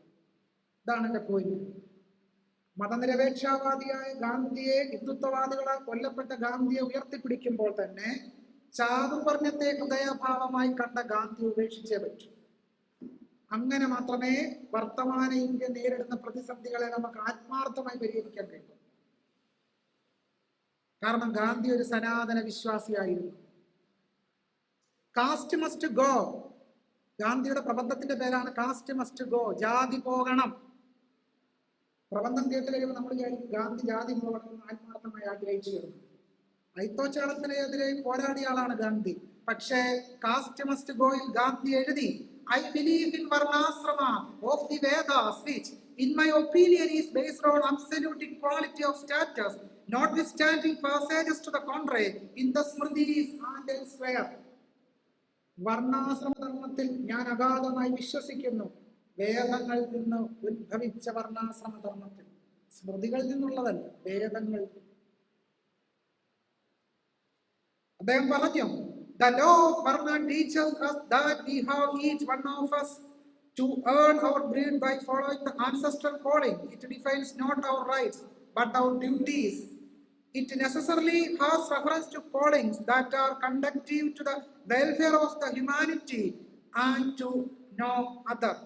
It also follows that there is no calling to low and none to high. All are good, lawful and absolute equal in status. The calling of Brahmana, spiritual leader, and a scavenger are equal. തോട്ടിപ്പണിയെടുക്കുന്ന ഒരാളും spiritual ലീഡറായ ബ്രാഹ്മണനും തുല്യരാണെന്നാണ് Gandhi പറയുന്നത്. അതെങ്ങനെ തുല്യരാകുകയില്ല. 1937 ജനുവരി 16 ഗാന്ധി ശിവഗിരിയിൽ ചെയ്ത പ്രസംഗത്തിൽ വർണ്ണം ഈശ്വര നിയമമാണെന്നും അതിനെ നിരാകരിക്കുന്നത് ദോഷമാണെന്നും അത് അംഗീകരിച്ചാൽ പ്രയോജനപ്രദമാണെന്നും ഗാന്ധി വാദിച്ചു. 1934 കൂർക്കഞ്ചേരിയിൽ ഗുരുവുമായി നടന്ന സംഭാഷണത്തിന് ശേഷം ഗാന്ധി പറഞ്ഞത്, പൊതുവെ ഒരു വ്യാഖ്യാനമുള്ളത്, അത് പറയാതെ നിവർത്തിയില്ല കേട്ടോ. പൊതുവെ കേരളത്തിൽ ഇപ്പോൾ ഒരു നറേറ്റീവ് വലുതായിട്ട് ബിൽഡ് ചെയ്തു വരുന്നുണ്ട്. അത് ഗുരുവുമായിട്ടുള്ള സംഭാഷണത്തിന് ശേഷം ജാതിയെ സംബന്ധിച്ച ഗാന്ധിയുടെ കാഴ്ചപ്പാടുകളെല്ലാം അങ്ങ് മാറിയെന്നൊരു നറേറ്റീവ് കേരള സമൂഹത്തിൽ നിലനിൽക്കുന്നുണ്ട്. അത് സമ്പൂർണമായി തെറ്റായ ധാരണയാണ്. ഗാന്ധിക്ക് ചാതുർവർണ്ണത്തെ പറ്റിയുള്ള ഒരു ധാരണയും ഗുരുവുമായുള്ള സംഭാഷണത്തിന് ശേഷം മാറ്റം വന്നില്ല. ഇത് ഉറക്കെ പറയാൻ ഞാൻ ആഗ്രഹിക്കുന്നു. 34 സംഭാഷണത്തിൽ 25 ഗുരുവിനെ കണ്ടതിന് ശേഷം 34 കൂർക്കഞ്ചേരിയിൽ ഈഴവരുടെ മംഗളപത്രം ഏറ്റുവാങ്ങിക്കൊണ്ട് ഗാന്ധി പറഞ്ഞത്, ഞാൻ അദ്ദേഹവുമായി ചർച്ചകൾ പലതും നടത്തി, ഗുരുവുമായി. എന്നാൽ ഞാൻ ഇവിടെ നൽകിയ വർണ്ണധർമ്മ വ്യാഖ്യാനത്തിനെതിരായി അദ്ദേഹം ഒന്നും പറഞ്ഞതായി ഞാൻ ഓർക്കുന്നില്ല. ഗാന്ധിയുടെ വാക്കുകൾ നിങ്ങൾക്ക് ആർക്കിയോളജിക്കൽ എവിഡൻസ് പരിശോധിക്കുക, വളരെ വ്യക്തമാണ്. ഇങ്ങനെ പറയുമ്പോൾ പൊതുവെ ഉണ്ടാകുന്ന ഒരു തെറ്റിദ്ധാരണ, ഗാന്ധിയെ ഗുരുവിനെ രണ്ട് എതിർദിശകളിൽ നിർത്തി പരിശോധിച്ചുകൊണ്ട് ഹിന്ദുത്വത്തിനെതിരായ പോരാട്ടത്തെ ദുർബലപ്പെടുത്തുന്ന വാദമാണ് എന്ന് പൊതുവെ പറയാറുണ്ട്. എത്ര കാലം നമ്മൾ ഈ കാപട്യം കൊണ്ട് നടക്കും? ചാതുർവർണ്ണത്തെ പ്രേമിക്കുന്നവരുടെ ചാതുർവർണ്ണ ഹിംസയെ തുറന്നു കാണിച്ചുകൊണ്ടല്ലാതെ ആ വാദങ്ങളെ നമുക്ക് അഡ്രസ് ചെയ്യാൻ കഴിയുകയില്ല. അതുകൊണ്ട് ഗാന്ധി നടന്ന വഴികളെ കൂടി പരിശോധിച്ചുകൊണ്ട് മതനിരപേക്ഷത ഉയർത്തിപ്പിടിക്കുക എന്നുള്ളതാണ്. അതുകൊണ്ടാണ് ഞാൻ പറഞ്ഞത്, ഹിന്ദുത്വവാദികളാൽ കൊല്ലപ്പെട്ട ഗാന്ധി ഉയർത്തിപ്പിടിക്കുകയും സനാതനിയായ രാമരാജ്യത്തിന് വേണ്ടി വാദിച്ച ചാതുർവർണ്ണത്തെ ഹൃദയഭാവമാക്കി കൊണ്ടു നടന്ന ഗാന്ധിയെ വിമർശനാത്മകമായി പരിശോധിച്ചുകൊണ്ട് മാത്രമേ വർത്തമാനകാല പ്രതിസന്ധികളെ നമുക്ക് അനാവരണം ചെയ്യാനും അതിൽ നിന്ന് മുക്തമാവാനും കഴിയൂ എന്നുള്ളതാണ് യാഥാർത്ഥ്യം. 1927 നവംബർ 24 യങ് ഇന്ത്യയിൽ ഗാന്ധി എഴുതി, തുടർന്ന് പറയട്ടെ, ചതുരാശ്രമങ്ങൾ എന്നത് മഹത്വം ഏകമാത്രവുമായ മറ്റൊരു സംഭാവനയാണ്. അതിന് സമാനമായ യാതൊന്നും ഈ ലോകത്തിലില്ല. ഇന്ന് വർണ്ണാശ്രമ ധർമ്മങ്ങളും ഹിന്ദുമത സിദ്ധാന്തങ്ങളും തെറ്റായ രീതിയിലാണ് അവതരിപ്പിക്കപ്പെടുന്നതും ആരാധകരാൽ നിഷേധിക്കപ്പെടുന്നതും. അതിന്റെ പരിഹാരം നശിപ്പിക്കലല്ല, തെറ്റുതിരുത്തലാണ്. നമ്മളിൽ സ്വയം ഹൈന്ദവ ചൈതന്യത്തിന്റെ പ്രത്യുത്പാദനം നടത്താൻ അനുവദിക്കുക. എന്നിട്ട് ചോദിക്കുക, അത് നമ്മുടെ ആത്മാവിനെ തൃപ്തിപ്പെടുത്തുന്നുണ്ടോ ഇല്ലയോ എന്ന്. ഗാന്ധി എഴുതിയ വരികളാണ്. അപ്പൊ പൊതുവെ വാദിക്കുന്ന ഒരു വാദം, 27-ലെ ഗാന്ധി അല്ല 35-ലെ ഗാന്ധി, 35-ലെ ഗാന്ധി അല്ല 47-ലെ ഗാന്ധി. ഗാന്ധി ഇങ്ങനെ പരിണമിക്കുകയായിരുന്നു എന്ന പരിണാമവാദം പറയും. ഒരു കാര്യം ശരിയാ, ഗാന്ധി പരിണമിച്ചിരുന്നു. ഒരു കാര്യത്തിലൊഴികെ തന്റെ ചാതുർവർണ്ണ്യ പ്രേമം അദ്ദേഹം മരണം വരെ ഉപേക്ഷിച്ചില്ല. ഉപേക്ഷിച്ചതിന് യാതൊരു തെളിവില്ല. ബാക്കിയുള്ള ഹിന്ദുവൽക്കരണത്തിനെതിരെ പോരാടി, ബാക്കിയുള്ള കാര്യങ്ങളിലൊക്കെ പരിണാമം വന്നു. ഹിന്ദു മുസ്ലിം ഐക്യത്തിന് വേണ്ടി അദ്ദേഹം പൊരുതി. അതൊക്കെ പരമമായ യാഥാർത്ഥ്യമാണ്. ഇന്ത്യ എന്ന് പറയുന്ന ബഹുസ്വരമായ ദേശരാഷ്ട്രത്തെ ഉയർത്തിപ്പിടിക്കാൻ നടത്തിയ അദ്ദേഹത്തിന്റെ ആത്മബലി ഇന്ത്യക്കാർ രോമാഞ്ചത്തോടുകൂടി ഓർക്കുകയും ഉയർത്തിപ്പിടിക്കണം എന്നുള്ള കാര്യത്തിൽ എനിക്ക് യാതൊരു സംശയമില്ല. പക്ഷേ ഈ ചാതുർവർണ്ണ്യ പ്രേമത്തെ തുറന്നു കാട്ടാതെ നമുക്ക് മുന്നോട്ട് പോകുവാൻ കഴിയുകയില്ല. 1937 ജനുവരി 16-ന് ഗുരുവിനെ കണ്ടതിന് ശേഷം ശിവഗിരിയിൽ നടത്തിയ പ്രഭാഷണത്തിൽ ഗാന്ധി പറഞ്ഞു, നമുക്ക് ഓരോരുത്തർക്കും നമ്മുടേതായ ഒരു തൊഴിലുണ്ട്. അങ്ങനാണോ? നമുക്ക് എല്ലാവർക്കും നമ്മുടേതായ തൊഴിലുണ്ടോ? അങ്ങനെയാണെങ്കിൽ ആശാരി ജീവിതകാലം ആശാരി പഠിക്കണമല്ലോ. ഈ തൊഴിൽ ജാതിയല്ല. ഹിന്ദുമതത്തിൽ വർണ്ണം എന്ന പേര് കൊണ്ടാണ് അത് വിവരിക്കുന്നത്. നാം ഇന്ന് മനസ്സിലാക്കുന്ന അർത്ഥത്തിൽ വർണ്ണത്തിന് ജാതിയുമായി യാതൊരു ബന്ധവുമില്ല. ഇതായിരുന്നു ഗാന്ധിയുടെ ആഗ്രഹം. ജാതി മനുഷ്യനിർമ്മിതമായ ഒരു സ്ഥാപനമാണ്, അതിനെ നശിപ്പിക്കാനേ പറ്റൂ. നേരെ മറിച്ച് വർണ്ണം ഈശ്വര നിയമമാണ്. നാം അതിനെ നിരാകരിക്കുകയാണെങ്കിൽ നമുക്ക് ദോഷം ചെയ്യും. നാം അത് അംഗീകരിക്കുകയാണെങ്കിൽ നമുക്ക് അതുകൊണ്ട് പ്രയോജനമുണ്ട്. വർണ്ണവ്യവസ്ഥ അംഗീകരിക്കുന്നത് എന്ത് ഗുണമാണുള്ളത്? ഒരു ഗുണമില്ല. അതുകൊണ്ടാണ് ഡോക്ടർ B.R. അംബേദ്കർ ഈ വർണ്ണത്തെ ഈശ്വരീയ നിയമമാക്കി കൊണ്ടു നടന്ന വേദേതിഹാസ പുരാണ പാഠ പാരമ്പര്യങ്ങൾ ഡൈനാമിറ്റ് വെച്ച് തകർക്കണമെന്ന് പറഞ്ഞു. അംബേദ്കർ അനിഹിലേഷൻ ഓഫ് കാസ്റ്റിൽ എഴുതി, ഏതൊരു യുക്തിയെ നിഷേധിക്കുന്ന, ധാർമ്മികതയുടെ ഏതൊരു ഭാഗവും നിഷേധിക്കുന്ന വേദങ്ങളും ശാസ്ത്രങ്ങളും ഡൈനാമിറ്റ് വെച്ച് തകർക്കണമെന്നാണ് ഡോക്ടർ B.R. അംബേദ്കർ പറഞ്ഞത്. 1925 മാർച്ച് 18-ന് അദ്വൈതാശ്രമത്തിൽ നടത്തിയ പ്രഭാഷണത്തിൽ ഗാന്ധി പറഞ്ഞു, പ്രകൃതിയിൽ വൈവിധ്യങ്ങൾ ഒട്ടേറെയുണ്ട്. ആ വൈവിധ്യങ്ങളിൽ കൂടിയാണ് ഏകനായ ഈശ്വരൻ പലതായിത്തീരുന്നത്. അതുകൊണ്ട് മനുഷ്യവർഗത്തിന്റെ ചരിത്രത്തിൽ എന്തെങ്കിലും ഒരിക്കൽ ഒരൊറ്റ മതവും ഒരൊറ്റ ജാതിയും മാത്രമേ കാണൂ എന്ന് വന്നാൽ അന്ന് ഈ പ്രകൃതി നിയമങ്ങളൊക്കെ തലതിരിഞ്ഞു പോകും. അസമത്വം പ്രകൃതി നിയമമാണെന്നാണ് ഗാന്ധിയുടെ വാദം. എന്റെ പരിമിതമായ വായനയും ചിന്തയും മനനവും കൊണ്ട് എനിക്ക് തോന്നിയിട്ടുള്ളത്, മനുഷ്യ സമുദായത്തിന് വർണ്ണാശ്രമങ്ങളുടെ ചതുർവിധ വിഭജനം കൂടാതെ കഴിയാൻ പറ്റുകയില്ല എന്നാണ്. വ്യത്യസ്ത മതങ്ങളും വ്യത്യസ്ത ജാതികളും അനിവാര്യമായി തന്നെ നിലനിൽക്കും. അതുകൊണ്ട് നമ്മുടെ ലക്ഷ്യം സഹിഷ്ണുതയിലായിരിക്കും. എന്താണ് ഗുരു നമ്മെ പഠിപ്പിച്ചത്? സാക്ഷാൽ നാരായണ ഗുരുസ്വാമികൾ എന്താണ് നമ്മളെ പഠിപ്പിച്ചത്? ഗുരു പറഞ്ഞു, ഈ മാവിലകളെല്ലാം വ്യത്യസ്തമായിരിക്കുമ്പോഴും അതിന്റെ സത്ത ഒന്നായിരിക്കുന്നത് കൊണ്ട് മനുഷ്യൻ എന്ന് പറയുന്ന ഏകജാതിയെ ഗുരു ഉയർത്തിപ്പിടിച്ചു. ഗുരു പറഞ്ഞു, മനുഷ്യാണാം മനുഷ്യത്വം ജാതൃത്വം ഗവാമ്യത ന ബ്രാഹ്മണാദിരസ്യൈവം ഹാ തത്വം വേത്തി ഗോപിന യഥാ ഗവാംഗോത്വം. എപ്രകാരമാണോ പശുവിന് പശുത്വം തഥാ മനുഷ്യാണാം മനുഷ്യത്വം ജാതി. അതുപോലെ പശുവിന് പശുത്വം പോലെ മനുഷ്യർക്ക് മനുഷ്യത്വമാണ് ജാതി.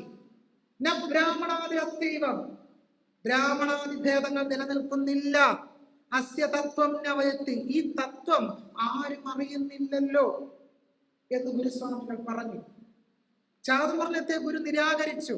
വിരാട് പുരുഷന്റെ അംഗോപാംഗങ്ങളിൽ നിന്ന് ചതുർവർണ്ണങ്ങളിൽ നിന്നുണ്ടാകുന്ന വ്യവസ്ഥാക്രമത്തെ ഇതെന്താ മരം പൊട്ടി മുളയ്ക്കും പോലെയാണോ എന്ന് ചാതുർവർണ്ണത്തിന്റെ ഉൽപ്പത്തി സിദ്ധാന്തങ്ങളെ ഗുരുദേവൻ നിരാകരിച്ചു.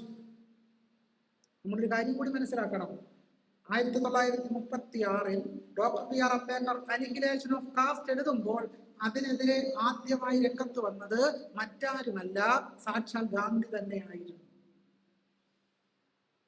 1936 ജൂലൈ 11 ഹരിജനിൽ ഗാന്ധി എഴുതി, ഡോക്ടർ അംബേദ്കർ ഹിന്ദു മതത്തിന് വെല്ലുവിളിയാണ്. ഒരു ഹിന്ദുവായി വളരുകയും ഒരു ഹിന്ദു പ്രഭുവിനാൽ വിദ്യാഭ്യാസം നൽകപ്പെടുകയും ചെയ്ത അദ്ദേഹത്തിന് സവർണ ഹിന്ദുക്കൾ എന്ന് വിളിക്കപ്പെടുന്നവരോട് വെറുപ്പ് തോന്നി.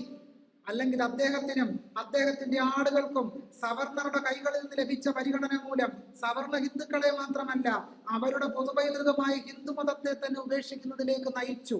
അദ്ദേഹം തന്റെ വെറുപ്പ് മതത്തിന്റെ ഒരു ഭാഗമായ പ്രഘോഷകർക്ക് നേരെയാക്കുന്നതിന് പകരം ഹിന്ദു മതത്തിനെതിരെ തിരിച്ചുവിട്ടു. ഹിന്ദുമതത്തെ വെല്ലുവിളിച്ചു, വർണ്ണാശ്രമ ധർമ്മത്തെ വെല്ലുവിളിച്ചു. കാരണം ഇന്ത്യൻ ദേശീയതയുടെ വെല്ലുവിളിയാണ് വർണ്ണാശ്രമവും ജാതി വ്യവസ്ഥയെന്ന് ഡോക്ടർ ബി ആർ അംബേദ്കർ തിരിച്ചറിഞ്ഞത് കൊണ്ടാണ് വർണ്ണാശ്രമ ചാതുർവർണ്ണയത്തിന്റെ ബ്രാഹ്മണ മതത്തിനെതിരായി കർക്കശമായ വിമർശ വിചാരങ്ങൾ ഡോക്ടർ ബി ആർ അംബേദ്കർ അഴിച്ചുവിട്ടത്. സാക്ഷാൽ നാരായണ ഗുരുസ്വാമികൾ 1925 RSS രൂപീകരിച്ചതിന്റെ 12ാമത്തെ ദിവസം മഹാനായ പത്രാധിപർ സി വി കുഞ്ഞിരാമനോട് പറഞ്ഞു, ഹിന്ദുമതം എന്നൊരു മതമേ ഇല്ലല്ലോ. കാരണം ഹിന്ദുമതത്തിന്റെ സ്വത്വരൂപത്തെ, ഏകാത്മകമായ മതരൂപത്തെ അംഗീകരിക്കുന്നതോടുകൂടി ആ മതത്തിന്റെ അടിസ്ഥാന ശിലയായ മൂല്യബോധമായ ചാതുർവർണ്ണയത്തെയും ജാതി വ്യവസ്ഥയെ അംഗീകരിക്കേണ്ടി വരുമെന്ന് മറ്റാരെക്കാട്ടും അഗാധമായി നാരായണ ഗുരുസ്വാമികൾ തിരിച്ചറിഞ്ഞു. അതുകൊണ്ട് ഗുരുസ്വാമി പറഞ്ഞു, ഹിന്ദുമതം എന്നൊരു മതമേ ഇല്ലല്ലോ. ആ സാംസ്കാരിക ദേശീയതയെ ഗുരു അങ്ങ് കൈയൊഴിഞ്ഞു. മതമെന്നാൽ അഭിപ്രായമാണ് എന്നും ആർക്കും ഏത് മതവും വിശ്വസിക്കാമെന്നും മതസ്വാതന്ത്ര്യത്തിന് വേണ്ടി നിലകൊള്ളണമെന്നും ഒരാൾ ഏത് മതത്തിൽ വിശ്വസിച്ചാലും ആ വിശ്വാസത്തിന്റെ പേരിൽ അവൻ അപരവൽക്കരിക്കാൻ പാടില്ല എന്ന അപരപ്രിയത്വത്തിന്റെ മഹാതത്വം ഗുരുസ്വാമികൾ ഉയർത്തിപ്പിടിച്ചു.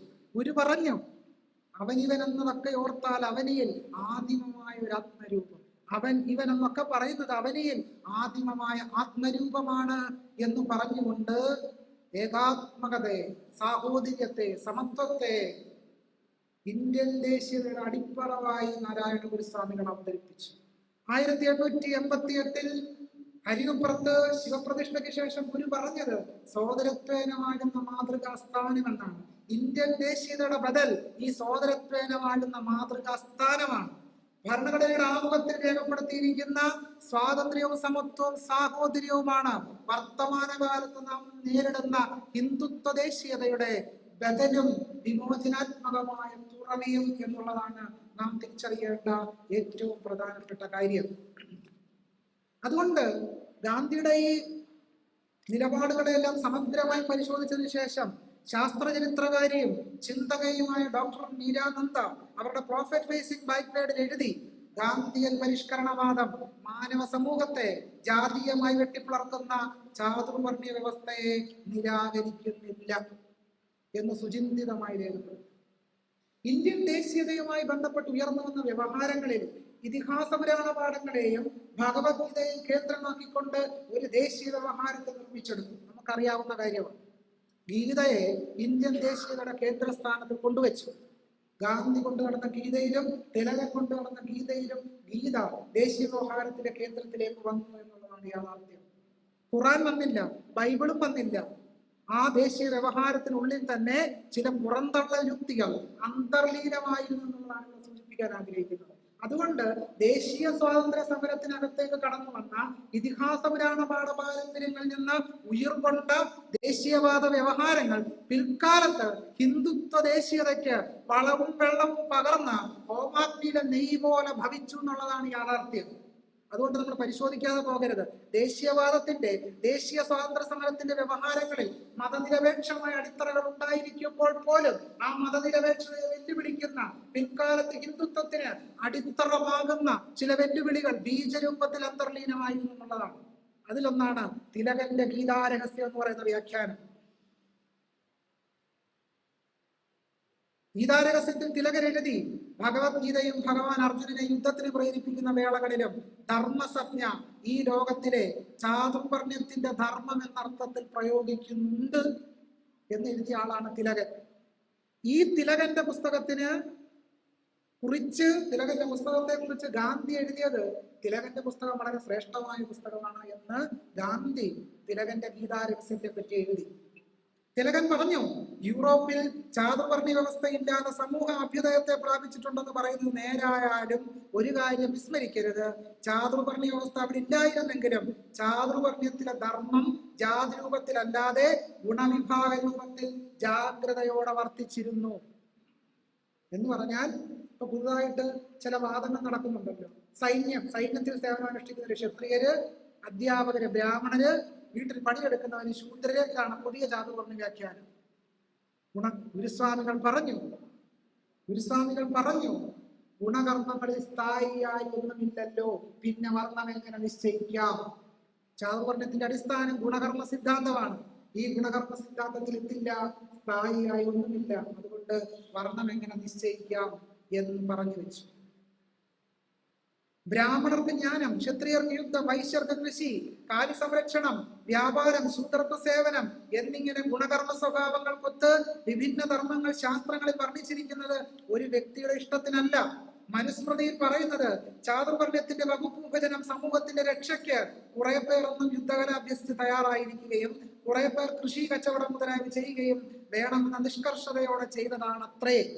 ഗീതയുടെ അഭിപ്രായം ഇത് തന്നെ. ഈ ചാതുർവർണ്ണ നിയമത്തിൽ ഏതെങ്കിലും ഒന്നില്ലാതായാൽ സമൂഹത്തിന് അത്രയ്ക്ക് അംഗഭംഗം വരികയും അവസാനം നാശമുണ്ടാവുകയും ചെയ്യും. പറഞ്ഞതാരാണ്?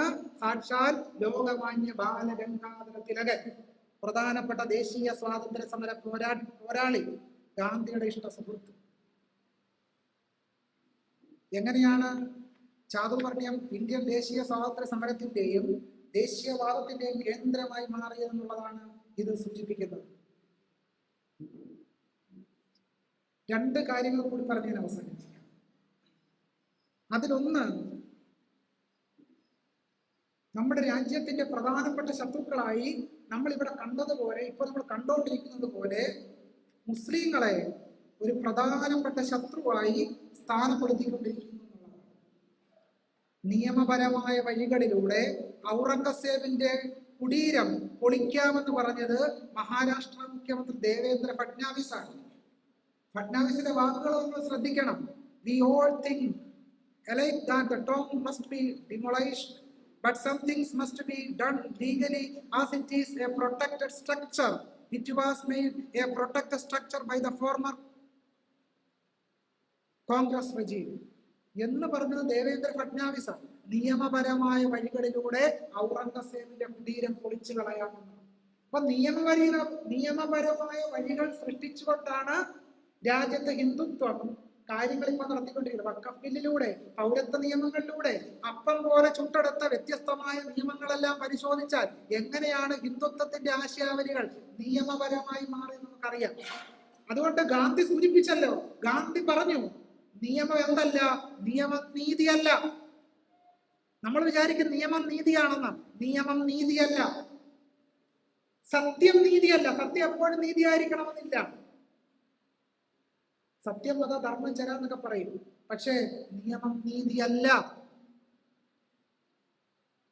എന്ന് ഗാന്ധി പറഞ്ഞത് നമ്മൾ ഈ സന്ദർഭത്തിൽ ഓർക്കേണ്ടി വരും. മുസ്ലിങ്ങളും ഔറംഗസേബും ഇന്ത്യയിലേക്ക് കുടിയേറിയ ആളുകളാണ് എന്ന് ആരോപിക്കുന്നവർ ആര്യന്മാരുടെ ഇന്ത്യയിലേക്കുള്ള കുടിയേറ്റ ചരിത്രം അംഗീകരിക്കുന്നില്ല. അജ്മീറിലെ സൂഫി സിദ്ധനായ മൊയ്നുദ്ദീൻ ചിശ്തിയുടെ ദർഗ ശിവക്ഷേത്രമായിരുന്നുവെന്നാണ് ഹിന്ദുത്വർ വാദിക്കുന്നത്. ഗ്യാൻവാപ്പിയിൽ പള്ളി നിർമ്മിച്ചിരിക്കുന്നത് ഔറംഗസേബ് തകർത്ത വിശ്വേശ്വര ക്ഷേത്രത്തിന് മുകളിലാണ് എന്ന് ഹിന്ദുത്വർ പ്രചരിപ്പിക്കുന്നു. ഈ പ്രചാരണത്തെ സഹായിക്കും വിധത്തിൽ ASI സർവേ റിപ്പോർട്ടിൽ ഗ്യാൻവാപ്പിൽ ഒരു പുരാതന ക്ഷേത്രം നിലനിന്നതായി രേഖപ്പെടുത്തിയിരിക്കുന്നു. യുപിയിലെ സംഭാലിലെ ഷാഹി ജമാ മസ്ജിദിൽ ഭഗവാൻ കൽക്കിക്കായി സമർപ്പിച്ചിരിക്കുന്ന ഹരിഹർ മന്ത്രമായിരുന്നുവെന്നും 16ാം നൂറ്റാണ്ടിൽ ഈ പള്ളി ക്ഷേത്രം തകർത്ത് ബാബർ നിർമ്മിച്ചതാണ് എന്ന് ചരിത്രവിരുദ്ധമായി വാദിക്കുന്നു. ഹോളി ദിനത്തിൽ പള്ളികൾ മൂടുന്നതും റോഡുകൾ, നഗരങ്ങൾ എന്നിവയുടെ മേലുള്ള മുസ്ലിമുകൾ ഇസ്ലാം സംസ്കാരം സംവഹിക്കുന്ന പേരുകൾ നീക്കം ചെയ്യുന്നതും ഹിന്ദുത്വാധിനിവേശത്തിന്റെ ഭാഗമാണ് എന്ന് നമ്മൾ കാണാതിരുന്നുകൂടാ. ഔറംഗാബാദിന്റെ പേര് ഛത്രപതി സംഭാജി നഗർ എന്നാക്കി മാറ്റി. ഒസ്മനാബാദിന്റെ പേര് ധാരാശിവ് എന്നാക്കി. അഹമ്മദ് നഗറിന്റെ പേര് അഹില്യ നഗർ എന്നാക്കി. അലഹബാദിന്റെ പേര് പ്രയാഗരാജാക്കി. മുഗൾ സാറായി പണ്ഡിറ്റ് ദീൻ ദയാൽ ഉപാധ്യായ നഗറാക്കി. ഈ പണ്ഡിറ്റ് ദീൻ ദയാൽ ഉപാധ്യായ പറഞ്ഞതൊക്കെ കേട്ടല്ലോ, നമ്മൾ അറിഞ്ഞു. എന്തൊക്കെയാണ് അദ്ദേഹം പറഞ്ഞത്? മുസ്ലിങ്ങൾ ഉന്മൂലനം ചെയ്യപ്പെടേണ്ടവരാണ് എന്ന് പറഞ്ഞ ആളാണ് പണ്ഡിറ്റ് ദീൻ ദയാൽ ഉപാധ്യായ. മുഗൾ സാറായുടെ പേര് മാറ്റി ദീൻ ദയാൽ ഉപാധ്യായയുടെ പേര് കൊടുത്തു. 1670 ഔറംഗസേബിന്റെ കൽപ്പന പ്രകാരം നിർമ്മിച്ച കേശവദേവ ക്ഷേത്രം തകർത്താണ് മധുരയിൽ ഈദ്ഗാഹ് മസ്ജിദ് സ്ഥാപിച്ചത് എന്നാണ് പറയുന്നത്. കേശവദേവ ക്ഷേത്രം ഔറംഗസേബ് ഇല്ലാതാക്കിയതാണെന്നാണ് വാദിക്കുന്നത്. ലക്നൗ കേന്ദ്രീകരിച്ചുള്ള രഞ്ജന അഗ്നിഹോത്രിയുടെയും മറ്റു ആവശ്യം മധുരയിലെ ഷാഹി ഈദ്ഗാഹ് മസ്ജിദ് നീക്കം ചെയ്യുക എന്നുള്ളതാണ് കോടതിയിലെ വാദം. മുസ്ലിങ്ങൾ റോഡ് നിസ്കരിക്കുന്നു എന്ന് പറയുന്നവർ റോഡ് കയ്യേറി നടത്തുന്ന നാമജപ ഘോഷയാത്രകളും പൊങ്കാലകൾ നടത്തുമ്പോൾ എതിർപ്പില്ലാത്ത എന്തുകൊണ്ടാണ്?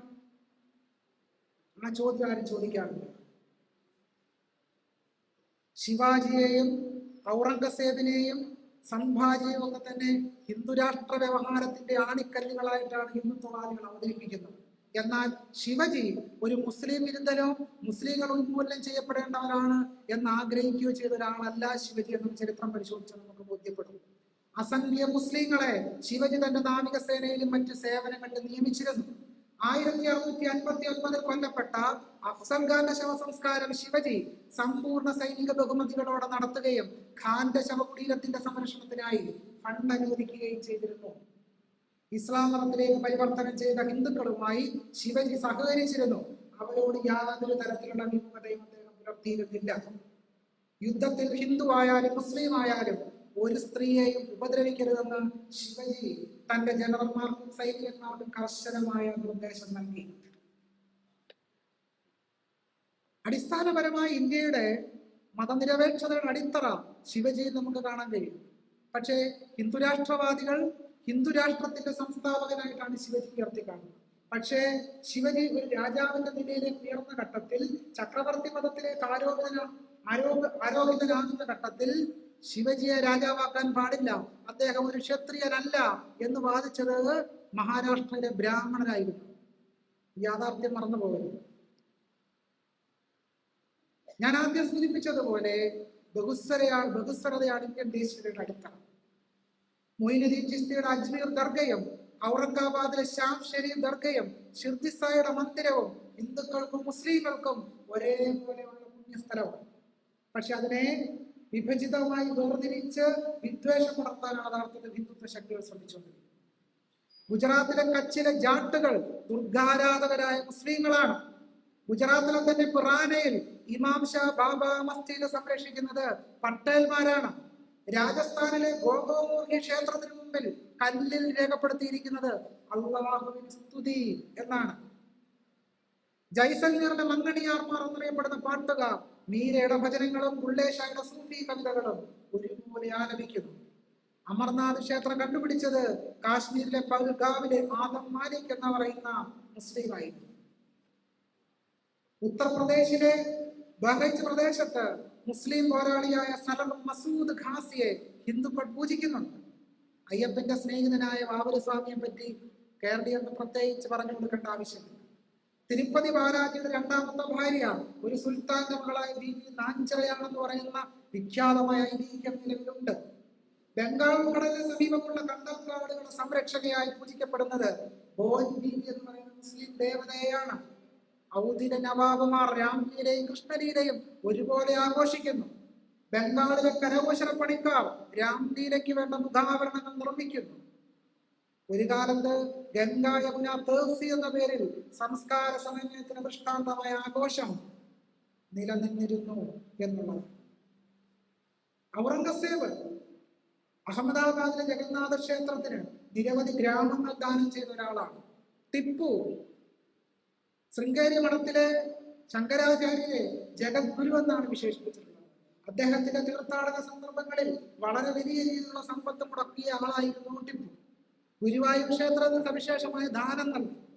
പക്ഷേ ടിപ്പുവിനെയും ഔറംഗസേബിനെയും ഒക്കെ മതമൂലികവാദികളാക്കി ചിത്രീകരിച്ചുകൊണ്ട് ഹിന്ദു രാഷ്ട്ര സംസ്ഥാപനത്തിനുള്ള ആയുധമാക്കി മാറ്റലാണ് ചെയ്തിട്ടുള്ളത് എന്ന് നമുക്ക് കാണാൻ കഴിയും. ഞാൻ ആദ്യം സൂചിപ്പിച്ചതുപോലെ ചാതുർവർണ്ണ വ്യവസ്ഥ അനുസരിച്ച് ഒരു ക്ഷത്രിയന് മാത്രമേ രാജാവാകാൻ കഴിയുകയുള്ളൂ എന്ന വാദമാണ് ശിവജി സ്ഥാനാരോഹിതനാകുന്ന സമയത്ത് ബ്രാഹ്മണർ പറഞ്ഞത്. ബ്രാഹ്മണർ ശിവജിയെ ഒരു കീഴ്ജാതിക്കാരനായ ശൂദ്രനായിട്ടാണ് പരിഗണിച്ചത്. പക്ഷേ നമ്മൾ മനസ്സിലാക്കേണ്ടത് ശിവാജിയുടെ പിതാവ് ഷഹാജി ബിജാപൂരിലെ ഭരണാധികാരിയായിരുന്ന ആദിൽഷായ്ക്ക് വേണ്ടി പ്രവർത്തിച്ച ഒരു സർദാറായി. സവർണ രജപുത്ര ഹിന്ദുവായിരുന്ന മിർസ രാജ ജയസിംഗ് ആയിരുന്നു മുഗൾ ചക്രവർത്തിക്ക് വേണ്ടി ശിവജിയെ തോൽപ്പിക്കുന്നതിനെത്തിയത്. അല്ലാതെ ഇത് ഹിന്ദു മുസ്ലിം പ്രശ്നവുമായിരുന്നു. വിഷയം തികച്ചും പൊളിറ്റിക്കലായി. ശിവജിക്ക് അനേകം ഗുരുക്കന്മാരുണ്ടായിരുന്നു. യക്കൂത്ത് ബാബ എന്ന മുസ്ലിം പുരോഹിതൻ അദ്ദേഹത്തിന്റെ പുരോഹിത വൃത്തങ്ങളിൽ ഒരാളായിരുന്നു. മോസ്കുകളെയോ ഖുറാനെയോ സ്ത്രീകളെയോ തന്റെ അനുയായികൾ ഉപദ്രവിക്കരുത് എന്ന് ശിവജി നിയമമുണ്ടാക്കിയിരുന്നതായി മുഗൾ ചരിത്രകാരനായ ഖാഫി ഖാൻ രേഖപ്പെടുത്തുന്നുണ്ട്. മുഗൾ കാലം മുഴുവനായിട്ട് നമുക്ക് പരിശോധിച്ചാൽ ബോധ്യപ്പെടുക അക്ബറിന് കീഴിലുള്ള സർദാർമാരിൽ 22.5% പേര് ഹിന്ദുക്കളായിരുന്നു, സവർണരായിരുന്നു. കടുത്ത മതഭ്രാന്തരായി ചിത്രീകരിക്കുന്ന ഔറംഗസേബിന്റെ ഭരണകാലത്ത് മാൻസബ്ദാർമാരിൽ 21.6% പേര് ഹിന്ദുക്കളായിരുന്നു, സവർണരായിരുന്നു. ഔറംഗസേബ് ഡെക്കാണിലെ സുബേദാറായി ജീവിച്ചത് ഹിന്ദു രജപുത്രനായ രാജ ജസ്വന്ത് സിംഗിനെയാണ്. ഔറംഗസേബിന്റെ മന്ത്രി രഘുനാഥദാസ് ഒരു ഹിന്ദു ആയിരുന്നു. ഹിന്ദുക്കളോട് വിരോധം ഉണ്ടായിരുന്നെങ്കിൽ രഘുനാഥദാസിനെ ഔറംഗസേബ് മന്ത്രിയാകുമായിരുന്നില്ല. അപ്പൊ ചരിത്രവിരുദ്ധമായ രീതിയിലാണ് ഒരു മുസ്ലിം ഹിന്ദു ശത്രുത സൃഷ്ടിക്കുന്നതിന് വേണ്ടി ഔറംഗസേബിനെയും ശിവജിയെയും ടിപ്പുവിനെയും ഉപയോഗിക്കുന്നത്. ഇത് ഒരു ഹിന്ദു ദേശീയവാദ വ്യവഹാരങ്ങൾ ഊട്ടിയുറപ്പിക്കുന്നതിന് വേണ്ടിയാണ് ഔറംഗസേബിനെ ഈ രാഷ്ട്രീയ ദേശീയതയുടെ വക്താവാക്കി എതിർസ്ഥാനത്ത് നിർത്തുന്നത്. യഥാർത്ഥത്തിൽ എന്താണ്? യഥാർത്ഥത്തിൽ സംസ്കൃത സാഹിത്യ സൈദ്ധാന്തികനും പണ്ഡിതനുമായ പണ്ഡിതരാജ ജഗന്നാഥൻ അദ്ദേഹത്തിന്റെ കൃതിയിൽ എഴുതും, ദില്ലീശ്വരോവ ജഗദീശ്വരോവ മനോരഥാൻ പൂരയിതും സമർത്ഥഃ അന്യേന കേനാവി കൃപേണ ദത്തം ശാഖായ വാസ്യ ലവണായ വാസ്യ. ഡൽഹിയിലെ പ്രഭുവിന് അഥവാ ലോകത്തിന്റെ തന്നെ പ്രഭുവിന് മാത്രമാണ് എന്റെ ആഗ്രഹാഭിലാഷങ്ങളെല്ലാം സാർത്ഥകമാക്കി തീരാനുള്ള കഴിവുള്ളത്. മറ്റെന്തെങ്കിലും എനിക്ക് വേണ്ടി ചെയ്യുവാൻ ആഗ്രഹിക്കുന്നവർക്കാണെങ്കിൽ പച്ചക്കറിയോ ഉപ്പോ മേടിച്ചു തരാൻ മാത്രമേ അവർക്ക് കഴിയൂ. ശാഖായ വാസ്യ ലവണായ വാസ്യ. പച്ചക്കറി ഉപ്പ് മേടിക്കാൻ മാത്രമേ മറ്റുള്ള രാജാക്കന്മാർക്ക് എന്നെ സഹായിക്കാൻ കഴിയൂ എന്ന് മുഗൾ കാലത്തെ ഉയർന്ന GDP പറ്റിയാണ് ആര് പറയുന്നത്? പണ്ഡിതരാജ ജഗന്നാഥൻ പറയുന്നത്. അത്രയധികം ഉയർന്ന സാമ്പത്തിക ശേഷി രാജ്യത്തിനുണ്ടായിരുന്നു എന്നുള്ളത് മുഗൾ ഭരണകാലഘട്ടം.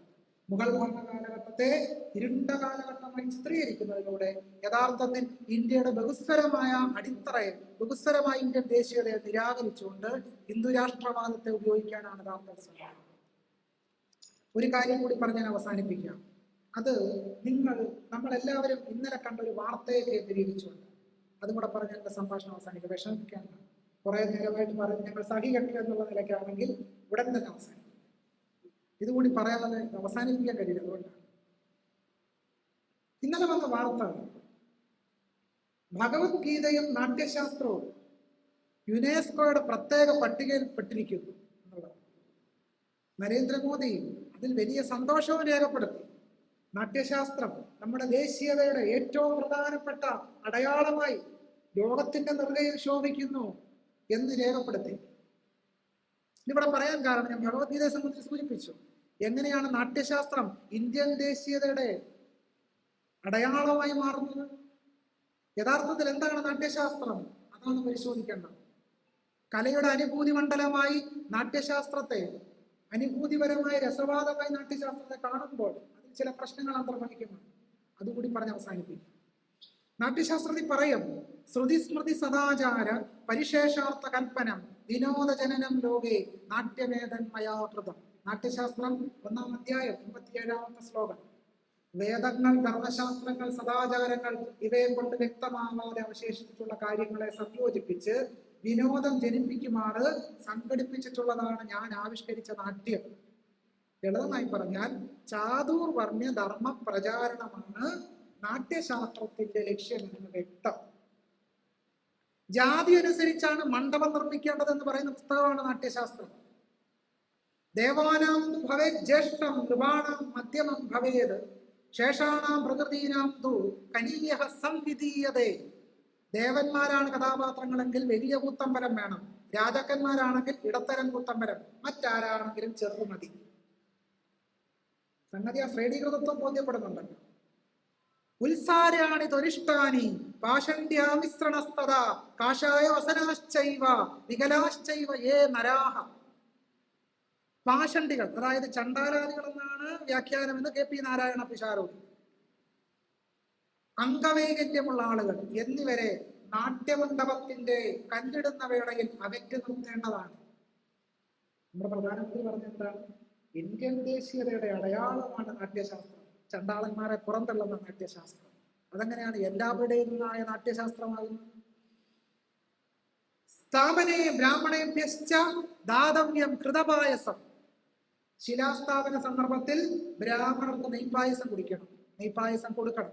എന്താണ് ശിലാസ്ഥാപന സന്ദർഭത്തിൽ ഈഴവരും ദളിതരും ആദിവാസികളും പായസം കുടിച്ച കുഴപ്പമുണ്ടോ? പക്ഷേ ഇന്ത്യയിലെ ഇതിഹാസ പുരാണ പാഠ പാരമ്പര്യങ്ങളിൽ എവിടെയും ആദിവാസികൾക്കോ ദളിതർക്കോ പാൽപായസം പോയിട്ട് ഒരു ഗ്ലാസ് കഞ്ഞിവെള്ളമെങ്കിലും കൊടുക്കുന്നതിനെ പറ്റി പറയുന്നില്ല. കുചേലന്റെ ദുഃഖത്തിൽ കണ്ണീർ പൊഴിച്ച കൃഷ്ണൻ കുചേലനെ സഹായിച്ചു. കുചേലൻ എന്ന് പറയുന്ന ബ്രാഹ്മണനെ സഹായിച്ചതുപോലെ മറ്റൊരുവരെയും സഹായിച്ചില്ല എന്നുള്ളതാണ് യാഥാർത്ഥ്യം. കുചേലൻ എന്തുകൊണ്ട്? കുചേലൻ ഒരുപാട് മക്കളുണ്ട്. ഞാൻ അതിന്റെ ചരിത്രത്തിലേക്ക് വെക്കാറുണ്ട്. ദാരിദ്ര്യം അതിനൊക്കെ പ്രാപ്തമാക്കും. പക്ഷേ ഇത്രയധികം ദരിദ്രവാസിയായ കുചേലൻ എന്തുകൊണ്ടൊരു 10 വാഴ നട്ടില്ല എന്ന് കേരളീയർ ഇതുവരെ ചോദിച്ചിട്ടില്ല. ഒരു വാഴയെങ്കിലും നട്ടാൽ വാഴക്കയെങ്കിലും കഴിക്കാമല്ലോ. പക്ഷേ വാഴ നടാതെ ചേമ്പ് നടാതെ അദ്ദേഹം ജീവിതകാലം മുഴുവൻ ഹരേ രാമൻ ജപിച്ച് നടക്കുകയാണ്. അതുകൊണ്ടാണ് ഡോക്ടർ ബി.ആർ. അംബേദ്കർ ചോദിച്ചു, നിങ്ങൾ രാമനാമം ജപിച്ചത് കൊണ്ട് നിങ്ങളുടെ കടങ്ങൾ തീർന്നോ? നിങ്ങൾ തുളസിമാല കഴുത്തിൽ ധരിച്ചത് കൊണ്ട് നിങ്ങളുടെ അസമത്വം പരിഹരിക്കപ്പെട്ടോ എന്ന് ഡോക്ടർ ബി.ആർ. അംബേദ്കർ ചോദിക്കുന്നുണ്ട്. പ്രശ്നം പരിഹരിച്ചത് കുചേലൻ എന്ന ബ്രാഹ്മണന്റെ മാത്രമാണ്. ബഹുജനങ്ങളുടെ പ്രശ്നം പരിഹരിച്ചില്ല. ഇതാണ് യാഥാർത്ഥ്യം. രസവികല്പം എന്ന് പറയുന്ന അധ്യായത്തിൽ നാട്യശാസ്ത്രത്തിൽ പറയും, അഥാ രൗദ്രോ നാമ ക്രോധസ്ഥായി ഭാവാത്മകോ രക്ഷോ ദാനവോത്തര മനുഷ്യ പ്രകൃതി സംഗ്രാമഹേതുകഃ സച ക്രോധാകർഷണ അധിക്ഷേപ അവമാന അനുദ വചനോപകാര വാക്പാരുഷ്യാഭിദ്രോഹ മാത്സര്യാദിപർവിഭാവൈരുപദ്യതേ. നാട്യശാസ്ത്രം 6-ാം അധ്യായം 25-ാമത്തെ ശ്ലോകം. രാക്ഷസന്മാരിലും അസുരന്മാരിലും ഉദ്ധത മനുഷ്യരിലുമാണ് കോപമുണ്ടാവുക. ബാക്കിയുള്ള മനുഷ്യരാരും കോപിക്കത്തില്ലേ? ചില മനുഷ്യരിൽ മാത്രമേ കോപം ഉണ്ടാകത്തുള്ളൂ, ബാക്കിയുള്ള മനുഷ്യരും ദേഷ്യപ്പെടത്തില്ല. അവരൊക്കെ സദാസമയം ഇങ്ങനെ പുഞ്ചിരിയോട് ചിരിച്ച് 32 പല്ല് കാണിച്ചിരിക്കുക. അങ്ങനല്ല. ഭയം നാമ സ്ത്രീ നീച പ്രകൃതികം. ഭയം എന്നത് സ്ത്രീകളുടെയും അധമജനങ്ങളുടെയും ഭാവമാണ്. നാട്യശാസ്ത്രം ഭരതമുനി എന്താണ് പറയുന്നത്? ഭയം എന്നത് സ്ത്രീകളുടെയും അധമജനങ്ങളുടെയും ഭാവമാണ്. ഭയം നാമ സ്ത്രീ നീച പ്രകൃതികം. നാട്യശാസ്ത്രം ഇന്ത്യൻ ദേശീയതയുടെ അടയാളം. ഇടക്കിടക്ക് ആ വാചകം ഓർത്തോ. ജുഗുപ്സ നാമ സ്ത്രീ നീച പ്രകൃതിക. ജുഗുപ്സ എന്ന ഭാവം സ്ത്രീകൾക്കും അധമന്മാർക്കുമാണ് ഉണ്ടാവുക. ഇന്ത്യൻ ദേശീയതയുടെ അടയാളം. ശങ്കാനാമ സന്ദേഹാത്മിക സ്ത്രീ നീച പ്രഭവ. 7-ാം അധ്യായം 40-ാമത്തെ ശ്ലോകം. ശങ്ക എന്നത് സന്ദേഹ രൂപത്തിലുള്ള ഭാവമാണ്. സ്ത്രീകളിലും അധമജനങ്ങളിലും അതുണ്ടാവുന്നു. ഇങ്ങനെയാണ്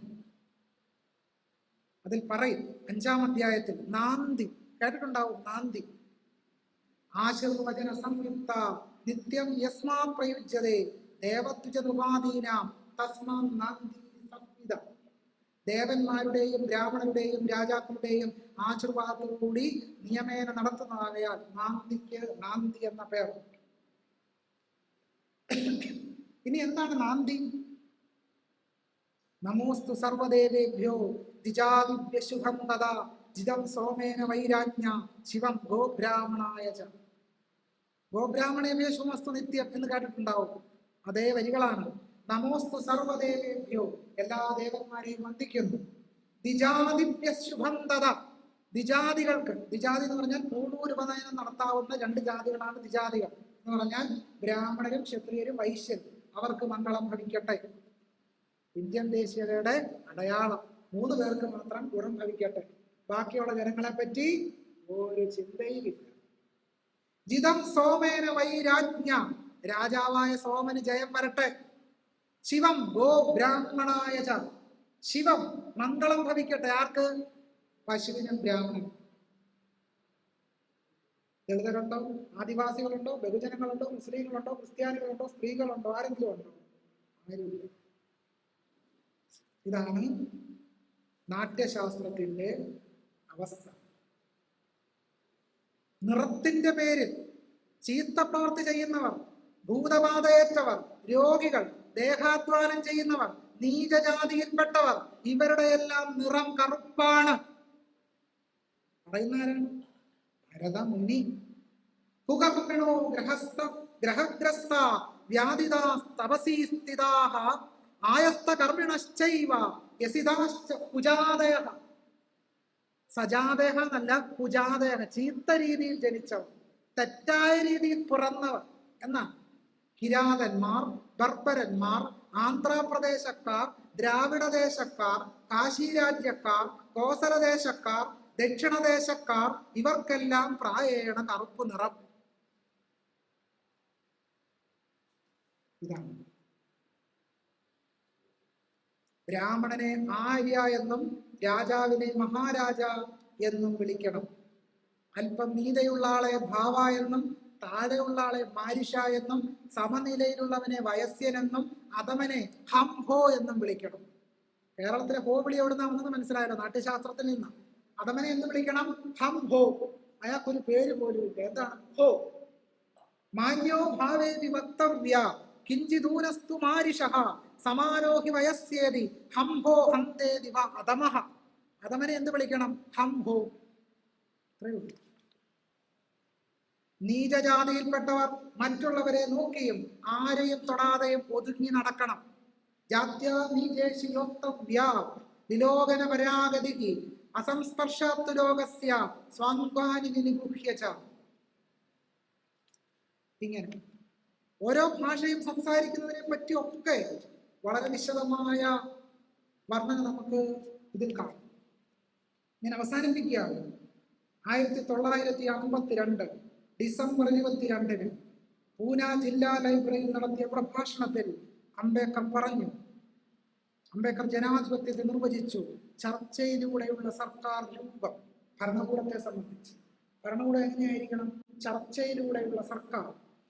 രക്തരഹിതമായ വിപ്ലവത്തിലൂടെ ജനങ്ങളുടെ സാമ്പത്തിക ജീവിതവും സാമൂഹ്യ ജീവിതത്തിനും മാറ്റങ്ങൾ ഉണ്ടാക്കുന്ന സർക്കാർ രൂപം എന്ന് ജനാധിപത്യ സർക്കാരിനെ വിശേഷിപ്പിച്ചു അംബേദ്കർ.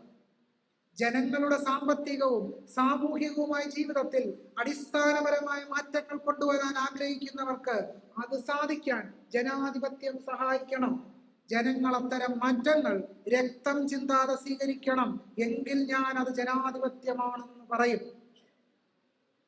ജനാധിപത്യം വിജയകരമായി പ്രവർത്തിക്കണമെങ്കിൽ ആദ്യം ഉണ്ടാകേണ്ട ഉപാധി സമൂഹത്തിൽ അസമത്വം ഉണ്ടാവാൻ പാടില്ല എന്ന് ഡോക്ടർ ബി ആർ അംബേദ്കർ. അവിടെ അടിച്ചമർത്തപ്പെട്ട വർഗം ഉണ്ടാവരുത്. അവിടെ എല്ലാ സവിശേഷ അധികാരങ്ങളും കൈവശപ്പെടുത്തിയിരിക്കുന്ന വർഗവും അതിന്റെ ഭാരം താങ്ങുന്ന മറ്റൊരു വർഗവും ഉണ്ടാവരുത്. അത്തരമൊരു വസ്തുത, ഒരു വേർതിരിവ്, അത്തരമൊരു സംഘടന സമൂഹത്തിനുള്ളിൽ ഉണ്ടായാൽ രക്തരൂഷിതമായ വിപ്ലവത്തിന് വഴിയൊരുക്കും. എന്താണ് അംബേദ്കർ മുന്നോട്ട് വെച്ച ആശയം? ഇന്ത്യൻ ദേശീയത ബഹുസ്വരമായ ദേശീയതമായി വികസിക്കണമെങ്കിൽ അടിച്ചമർത്തപ്പെട്ട വർഗവും അടിച്ചമർത്തുന്ന വർഗവും ഉണ്ടാകാൻ പാടില്ല. അസമത്വം ഉണ്ടാകാൻ പാടില്ല. അസമത്വത്തിന്റെ അടിസ്ഥാനത്തിലുള്ള വേർതിരിവ് ഉണ്ടാകാൻ പാടില്ല. അംബേദ്കർ പറഞ്ഞു, ജനാധിപത്യത്തിന്റെ തകർച്ചയ്ക്ക് കാരണം സാമൂഹികമായ വിടവുകൾ ഉണ്ടായിരിക്കുന്നതാണ്. ജനാധിപത്യത്തിന്റെ വിജയത്തിന് രണ്ടാമത് വേണ്ടത് പ്രതിപക്ഷത്തിന്റെ സാന്നിധ്യമാണ്. നിയമത്തിലും ഭരണത്തിലും സമത്വം എന്നതാണ് ജനാധിപത്യത്തിന്റെ വിജയത്തിനുള്ള മൂന്നാമത്തെ മുന്നുപാധി. നിയമത്തിലും ഭരണത്തിലും എന്ത് വേണം? സമത്വം വേണം. ഹിന്ദുത്വ ദേശീയതയുടെ ബദൽ എന്താണ്? ഹിന്ദുത്വ ദേശീയതയുടെ ബദൽ സമത്വ ദേശീയതയാണ്. ആ സമത്വ ദേശീയതയുടെ അടിത്തറ പാവുകയാണ് നാരായണ ഗുരുസ്വാമികളും പൊയ്കയിൽ അപ്പച്ചനും മഹാത്മാഫൂലെയും ഡോക്ടർ ബി ആർ അംബേദ്കറും ചെയ്തത്. അതുകൊണ്ട് നമുക്ക് മുന്നോട്ട് പോകാനുള്ള പ്രത്യാശയും വെളിച്ചവും ഇന്ത്യൻ ഭരണഘടനയും മഹാത്മാ അയ്യങ്കാളിയും ഡോക്ടർ ബി ആർ അംബേദ്കറും നാരായണ ഗുരുസ്വാമികളും പകർന്നു വെച്ച, ഉരുകി പാകപ്പെടുത്തി നമ്മളിലേക്ക് പകർന്നു തന്ന സോദരത്വേന വാഴുന്ന മാതൃകാ സ്ഥാനത്തിന്റെ ആശയങ്ങളാണ്. അംബേദ്കർ പറഞ്ഞു, ഭരണഘടനാപരമായ ധാർമ്മികത പരിപാലിക്കുക എന്നതാണ് എന്റെ അഭിപ്രായത്തിൽ ജനാധിപത്യത്തിന്റെ വിജയത്തിന് വേണ്ടുന്ന നാലാമത്തെ മുന്നുപാധി. ഭരണഘടനാ ധാർമ്മികത പരിപാലിക്കണം. എന്താണ് ഭരണഘടനാപര ധാർമ്മികത? സ്വാതന്ത്ര്യം, സമത്വം, സാഹോദര്യം എന്നത് നമ്മുടെ ജീവിത മൂല്യമായി പരിവർത്തിക്കുക എന്നുള്ളതാണ് ഭരണഘടനാ ധാർമ്മികത ജീവിത മൂല്യമായി തീരുക എന്നതുകൊണ്ട് ഉദ്ദേശിക്കുന്നത്. അങ്ങനെ വരുമ്പോൾ കൂടൽമാണിക്യത്ത് ആർക്കും തന്ത്രിയാകാനും ആർക്കും പൂജാരിയാകുവാനും ആർക്കും കഴകക്കാരനാകുവാനും കഴിയുന്ന ഒരു വ്യവസ്ഥാക്രമം സൃഷ്ടിക്കപ്പെടും. ഇന്ത്യൻ സർവകലാശാലകളിൽ അധ്യാപകരാകാൻ ആർക്കും കഴിയും. 10,000-കണക്കിന് ആളുകൾ മുസ്ലിങ്ങളും ദളിതരും പുറംതള്ളപ്പെടുന്ന സാഹചര്യം ഉണ്ടാവുകയില്ല. അംബേദ്കർ പറഞ്ഞു, ജനാധിപത്യത്തിന്റെ പ്രവർത്തനത്തിന് ഒരു കാര്യം വളരെ അത്യാവശ്യമാണെന്ന് എനിക്ക് തോന്നുന്നു. ജനാധിപത്യത്തിന്റെ പേരിൽ ഭൂരിപക്ഷം ന്യൂനപക്ഷത്തിനെ അടിമയാക്കരുത്. ജനാധിപത്യത്തിന്റെ പേരിൽ ഭൂരിപക്ഷം ന്യൂനപക്ഷത്തിനെ അടിമയാക്കരുത്. ഭൂരിപക്ഷമാണ് ഭരണം നടത്തുന്നതെങ്കിലും ന്യൂനപക്ഷത്തിന് എപ്പോഴും സുരക്ഷിതത്വം അനുഭവപ്പെടണം. അംബേദ്കർ പറഞ്ഞതിന്റെ സാരാംശം എന്താണ്? ഇന്ത്യൻ ദേശീയതയുടെ അടിത്തറ ന്യൂനപക്ഷങ്ങളോടുള്ള സാഹോദര്യമായിരിക്കണം എന്നാണ് അംബേദ്കർ പറഞ്ഞത്. സാഹോദര്യം ഉള്ളിടത്ത് മാത്രമേ എന്തുണ്ടാകൂ? സമത്വം ഉണ്ടാകൂ. സാഹോദര്യമില്ലാതെ സമത്വം ഉണ്ടാവുകയില്ല. സാഹോദര്യം തുല്യനിലയിലുള്ളവർ തമ്മിലാണ്. തുല്യനിലയിലുള്ളവർ തമ്മിൽ സാഹോദര്യം ഉണ്ടാകണമെങ്കിൽ തുല്യരായി പരിവർത്തിക്കപ്പെടണം. അതിന് സാമ്പത്തിക തുല്യത വേണം, രാഷ്ട്രീയ തുല്യത വേണം. രാഷ്ട്രീയവും സാമൂഹികവും സാമ്പത്തികവുമായ തുല്യത കൊണ്ട് മാത്രമേ സാഹോദര്യം ജനാധിപത്യപരമായ സഹജഭാവമായി തീരുകയുള്ളൂ എന്നാണ് അംബേദ്കർ ദർശിച്ചത്. അംബേദ്കർ പറഞ്ഞു, ന്യൂനപക്ഷത്തെ വേദനിപ്പിക്കരുത്, അഥവാ അവരോട് മര്യാദകേട് കാണിക്കരുത് എന്നുള്ളതാണ് അംബേദ്കർ പറഞ്ഞു വെച്ചത്. സ്വതന്ത്രമായ ഒരു രാഷ്ട്രീയ ജീവിതത്തിന്റെ താക്കോലാണ് പ്രതിപക്ഷം. ഒരു ജനാധിപത്യത്തിന് അതില്ലാതെ നിലനിൽപ്പില്ല. പ്രതിപക്ഷം സർക്കാരിനോളം തന്നെ സജീവമായിരിക്കണം എന്നുകൂടി അംബേദ്കർ പറഞ്ഞു. 1950 ജൂൺ 10 നിയമമന്ത്രിയായ അവസരത്തിൽ കൊളംബോയിൽ നിന്ന് ബോംബെയിലേക്ക് മടങ്ങും വഴി തിരുവനന്തപുരത്ത് ലെജിസ്ലേറ്റീവ് ചേംബറിൽ നടത്തിയ പ്രഭാഷണത്തിൽ ഡോക്ടർ ബി ആർ അംബേദ്കർ പറഞ്ഞു, പ്രത്യക്ഷമായ ഭരണഘടനയേക്കാൾ പ്രധാനം ഭരണഘടന അനുസരിച്ച് പെരുമാറേണ്ട രീതി ജനങ്ങളിൽ ഉണ്ടായിരിക്കണം എന്നതാണ്. രാജ്യത്തിലെ പാർലമെന്ററി ജനാധിപത്യ പദ്ധതി വിജയിക്കണമെങ്കിൽ സർക്കാരും ജനങ്ങളും രണ്ടു കൂട്ടരും ഭരണഘടനയിലെ ചില സങ്കേതങ്ങളും നീതിയും പാലിക്കേണ്ടത് അത്യാവശ്യമാണ്. ഹിന്ദു കോഡ് ബില്ലിനെ സംബന്ധിച്ച വാദപ്രതിവാദങ്ങൾ അവതരിപ്പിച്ചുകൊണ്ട് എന്താണ് മതേതര ദേശരാഷ്ട്രം എന്ന് ഡോക്ടർ ബി ആർ അംബേദ്കർ പറയുന്നുണ്ട്. അംബേദ്കർ പറഞ്ഞു, ജനങ്ങളുടെ മതവികാരങ്ങൾ നാം കണക്കിലെടുത്തു കൂടെന്ന് അർത്ഥമില്ല.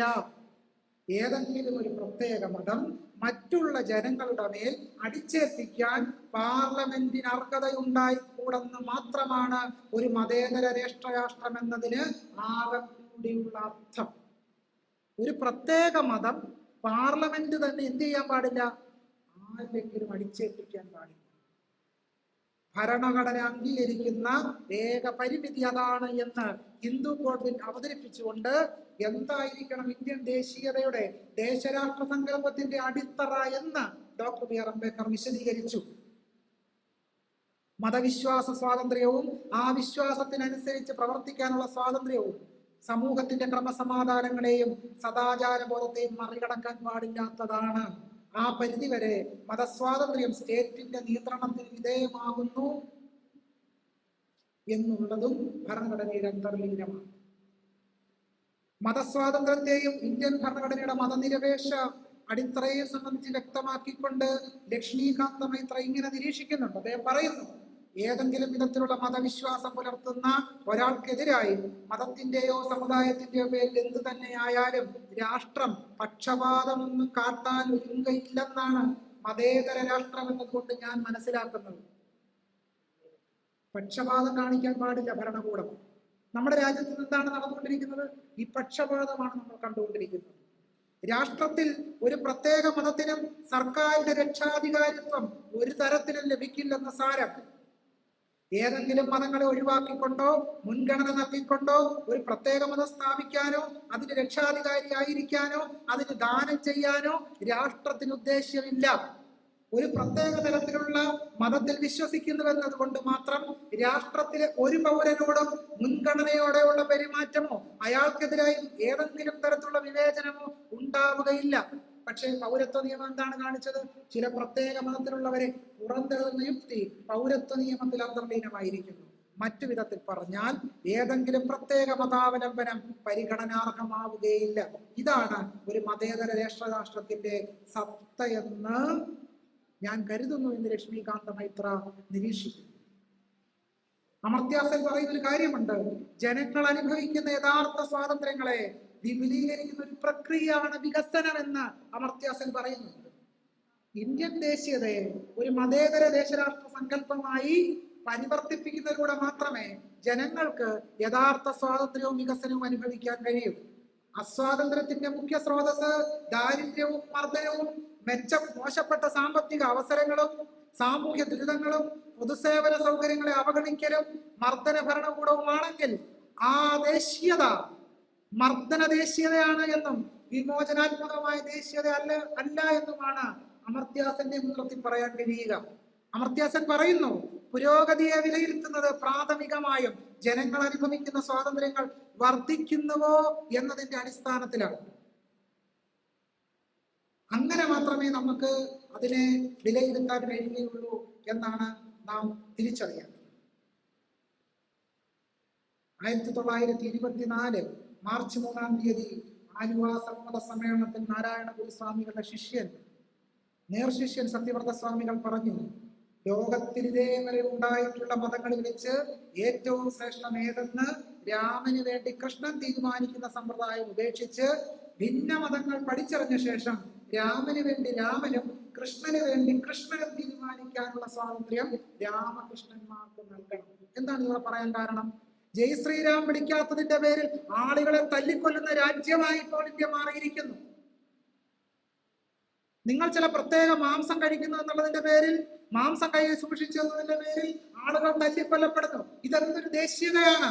ഹിന്ദുത്വ ദേശീയത. ആളുകളുടെ മേൽ വേട്ടയൊരിയുകയാണ്. വേട്ടയാടുന്ന ഒരു സാഹചര്യം നിലനിൽക്കുന്നു. അവിടെയാണ് സത്യവ്രത സ്വാമികളുടെ വാചകത്തിന്റെ പ്രസക്തി. ഓരോരുത്തർക്കും ഏതൊക്കെ മതത്തിൽ വിശ്വസിക്കാൻ കഴിയും എന്ന സ്വാതന്ത്ര്യം നൽകുകയാണ് വേണ്ടത് എന്നുള്ളത്. ഞാൻ അവസാനിപ്പിക്കുകയാണ്. ദേശീയതയുടെ ഇന്ത്യൻ വർത്തമാനം എന്ന് പറയുന്നത് അതിപ്പോൾ വന്ന് എത്തി നിൽക്കുന്നത് ഹിന്ദുത്വ ഭരണകൂടം ഭീകരമായ ബ്രാഹ്മണിക ദേശീയതയായി പരിവർത്തിക്കപ്പെട്ടുകൊണ്ടിരിക്കുന്നു എന്നുള്ളതാണ്. നിയമങ്ങളിലൂടെ, സാംസ്കാരിക പരിപാടികളിലൂടെ, സാമൂഹ്യ രാഷ്ട്രീയ പരിപാടികളിലൂടെ ഒക്കെ തന്നെ, കോടതി വിധികളിലൂടെ ഒക്കെ തന്നെ ഹിന്ദുത്വ ദേശീയത ഒരു സ്വാഭാവികമായ അടിത്തറയായി മാറിയിരിക്കുന്നു. ക്ഷേത്ര പ്രഭാഷണങ്ങളിലൂടെ, സനാതനധർമ്മം അവതരിപ്പിക്കുന്നതിലൂടെ ഒക്കെ തന്നെ ഹിന്ദുത്വ ദേശീയത നമ്മളെ മൗന ഘനീഭൂതരാക്കുന്നു. ഹിന്ദുത്വത്തിന്റെ ഹിംസാത്മകമായ വേട്ടയ്ക്കെതിരെ മനുഷ്യരെ മിണ്ടാതാക്കുന്നു. മുസ്ലിങ്ങളെ തല്ലിക്കൊല്ലുന്നു. ദളിതർക്കെതിരെ, ആദിവാസികൾക്കെതിരെ ഹിംസാത്മകമായ ആക്രമണങ്ങൾ അഴിച്ചുവിടുന്നു. വിമർശനം അസാധ്യമാക്കുന്നു. വിമർശിക്കുന്നവരെ പലതരത്തിലുള്ള കേസുകളിൽ പെടുത്തി അകത്താക്കുന്നു. വിമർശനം തന്നെ അസാധ്യമാക്കുന്നു. ഗീതയിൽ അർജുനനോട് കൃഷ്ണൻ പറയുന്നുണ്ട്, വിമർശയിത തശേഷേണ യഥേച്ഛസി തതവകുൽ. അല്ലയോ അർജുന, ഞാൻ പറയേണ്ടതെല്ലാം പറഞ്ഞു കഴിഞ്ഞു, ഇനി നീ ഇതൊക്കെ വിമർശനാത്മകമായി പരിശോധിക്കും. യഥാർത്ഥത്തിൽ അർജുനൻ അതിനുള്ള സ്വാതന്ത്ര്യമൊന്നും ഉണ്ടായിരുന്നില്ലെങ്കിലും ഇങ്ങനൊരു വാക്യം ഗീതയിലുണ്ട്. പക്ഷേ ഈ വിമർശനങ്ങളെയെല്ലാം അസാധ്യമാക്കുന്ന രീതിയിൽ ഹിന്ദുത്വ ദേശീയത വിരാട് പുരുഷനെ പോലെ വളർന്ന് പന്തലിച്ച് നമ്മളെ വേട്ടയാടുന്ന നിലയിലേക്ക് എത്തിയിരിക്കുകയാണ്. അത് നമ്മളിവിടെ സൂചിപ്പിച്ച, നമ്മൾ കണ്ട സ്വാതന്ത്ര്യ സമരത്തിൽ ബഹുസ്വരമായ ഇന്ത്യൻ ദേശീയത ഉയർത്തു വന്ന സാംസ്കാരിക പരിതാവസ്ഥകളെ, സാംസ്കാരിക സാഹചര്യങ്ങളെ ഒക്കെ സമ്പൂർണമായി ഉന്മൂലനം ചെയ്തുകൊണ്ടാണ് ഈ ബ്രാഹ്മണ്യ ദേശീയതയെ ഹിന്ദുത്വം സ്ഥാപിച്ചുകൊണ്ടിരിക്കുന്നത്. അത്തരമൊരു സാഹചര്യത്തിൽ നമ്മുടെ മുമ്പിലുള്ള പ്രധാനപ്പെട്ട 3 ബദലുകൾ, അത് ഗുരു നമ്മുടെ മുമ്പിൽ അവതരിപ്പിച്ച സോദരത്വേന വാഴുന്ന മാതൃകാ സ്ഥാനം എന്ന ബദലും അപരപ്രിയത്തിന്റെ ബദലുമാണ്. അംബേദ്കർ ബുദ്ധമതത്തിലേക്ക് പരിവർത്തനം ചെയ്ത ഒരു ബദലാണ്. ഭരണഘടന മുന്നോട്ട് വെച്ച സമത്വ ദേശീയത എന്ന ബദലാണ്. 3 ബദലുകൾ നമ്മുടെ മുമ്പിലുണ്ട്. അതിലൊന്ന് നാരായണ ഗുരുസ്വാമികളുടെ സോദരത്വേന വാഴുന്ന മാതൃകാസ്ഥാനം എന്ന് പറയുന്ന അപരപ്രിയത്തിന്റെ ബദൽ. ബുദ്ധമതത്തിലേക്ക് പരിവർത്തനം ചെയ്തുകൊണ്ട് ഡോക്ടർ ബി ആർ അംബേദ്കർ മുന്നോട്ട് വെച്ച മറ്റൊരു ബദൽ അത് വളരെ വിശദമായി പറയേണ്ട സമയക്കുറവുകൊണ്ട് അത് വിശദീകരിക്കാത്തതാണ്. ഭരണഘടന മുന്നോട്ട് വെക്കുന്ന സമത്വ ദേശീയത എന്ന് പറയുന്നത് ഈ 3 ബദലുകളെ ഉയർത്തിപ്പിടിച്ചുകൊണ്ട് വർത്തമാനകാല കേരളീയ സമൂഹം, ഇന്ത്യൻ സമൂഹം നേരിടുന്ന വെല്ലുവിളികളെ സാഹോദര്യം എന്ന് പറയുന്ന സ്നേഹത്തിന്റെ അമൂല്യമായ രാഷ്ട്രീയത്തെ ഹൃദയഭാവമായി സ്വീകരിച്ചുകൊണ്ട് ഹിന്ദുത്വ ദേശീയത നടത്തുന്ന ഹിംസാത്മകമായ ആക്രമണങ്ങളെ പ്രതിരോധിക്കാൻ ശക്തി പകരുന്ന ഒന്നായി ഇത്തരം സെമിനാറുകൾ മാറട്ടെ.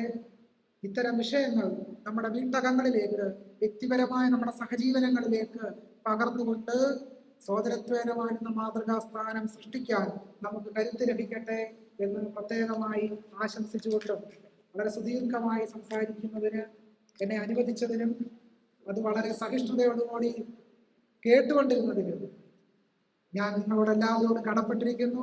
ഹൃദയത്തിന്റെ ഭാഷയിലുള്ള നന്ദിയും സ്നേഹവും അർപ്പിക്കുന്നു. എല്ലാവർക്കും എൻ്റെ സ്നേഹാഭിവാദ്യങ്ങൾ